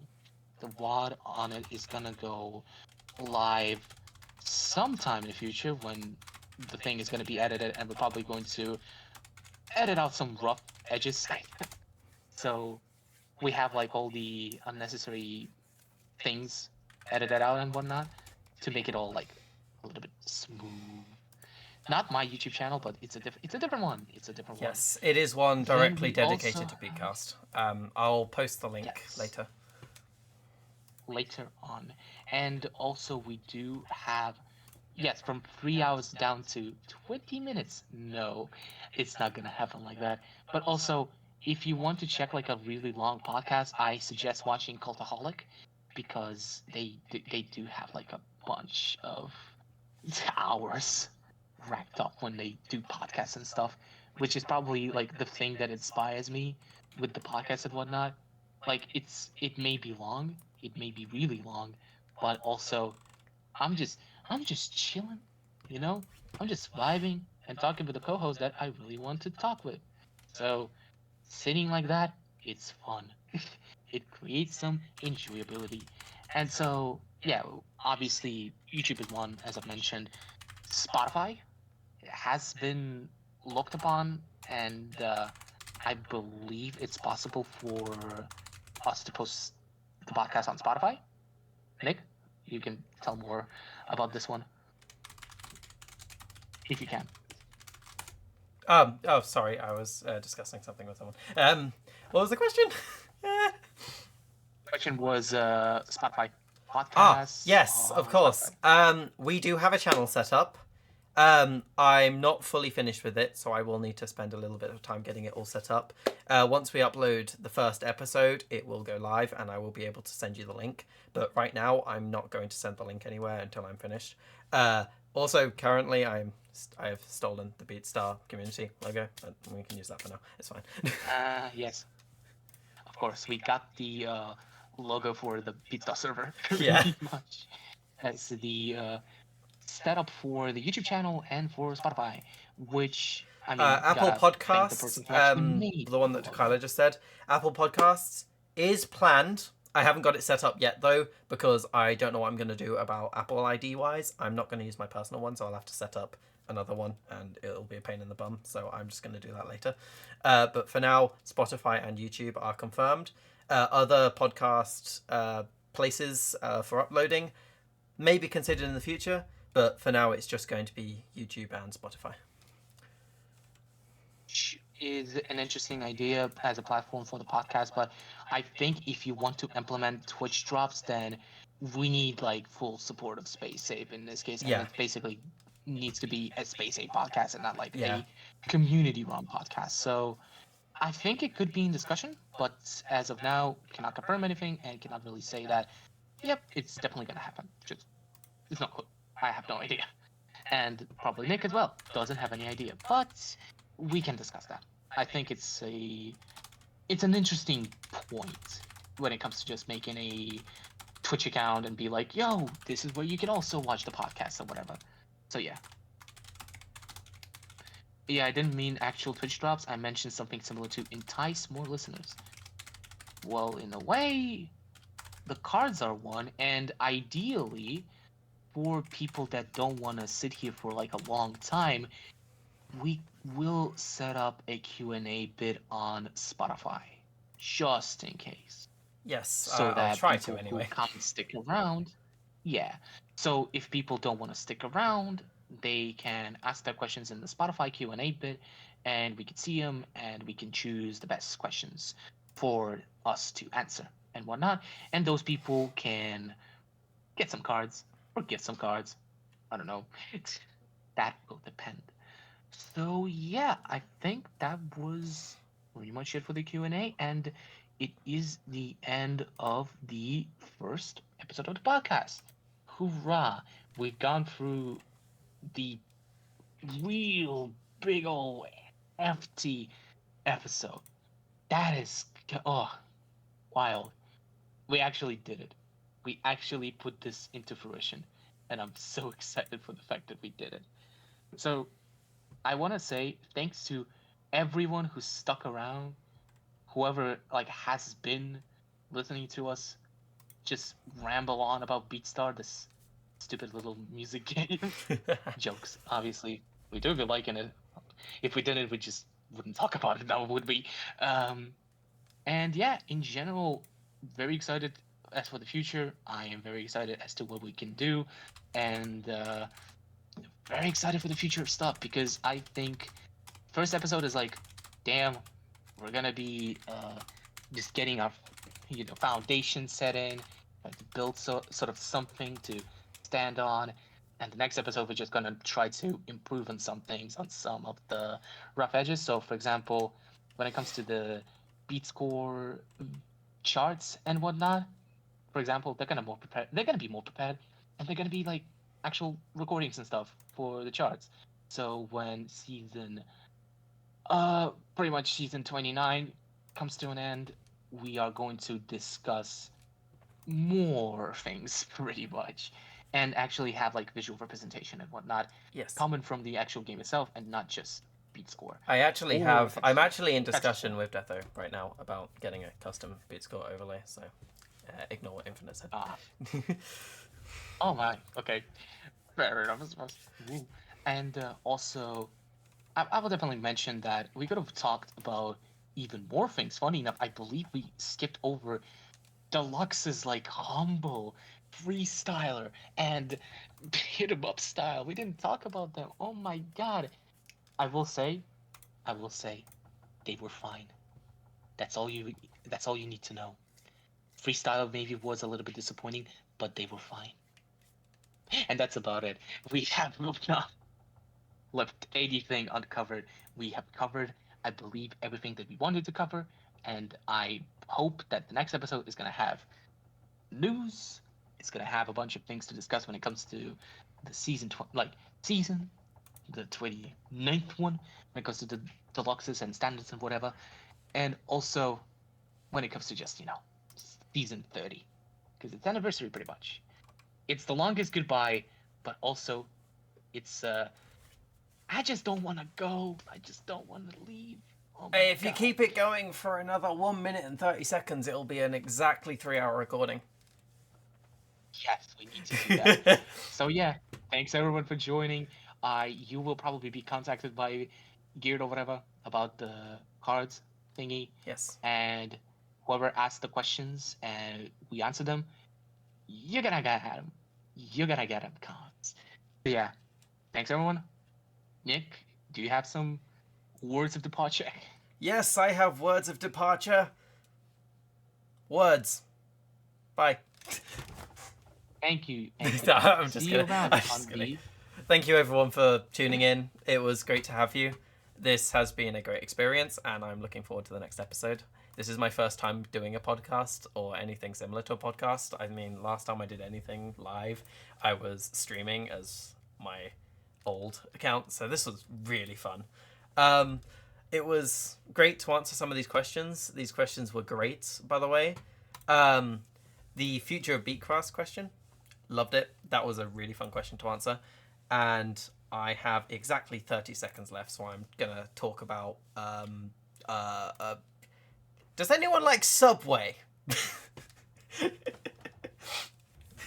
No? Oh, okay. No. Never. Oh, that's a ruin. And that's how we end the. And that's how we end the podcast. Thank you, Thank you everyone for stopping in. That was great. Cheers, and remember. Not sponsored, by the way.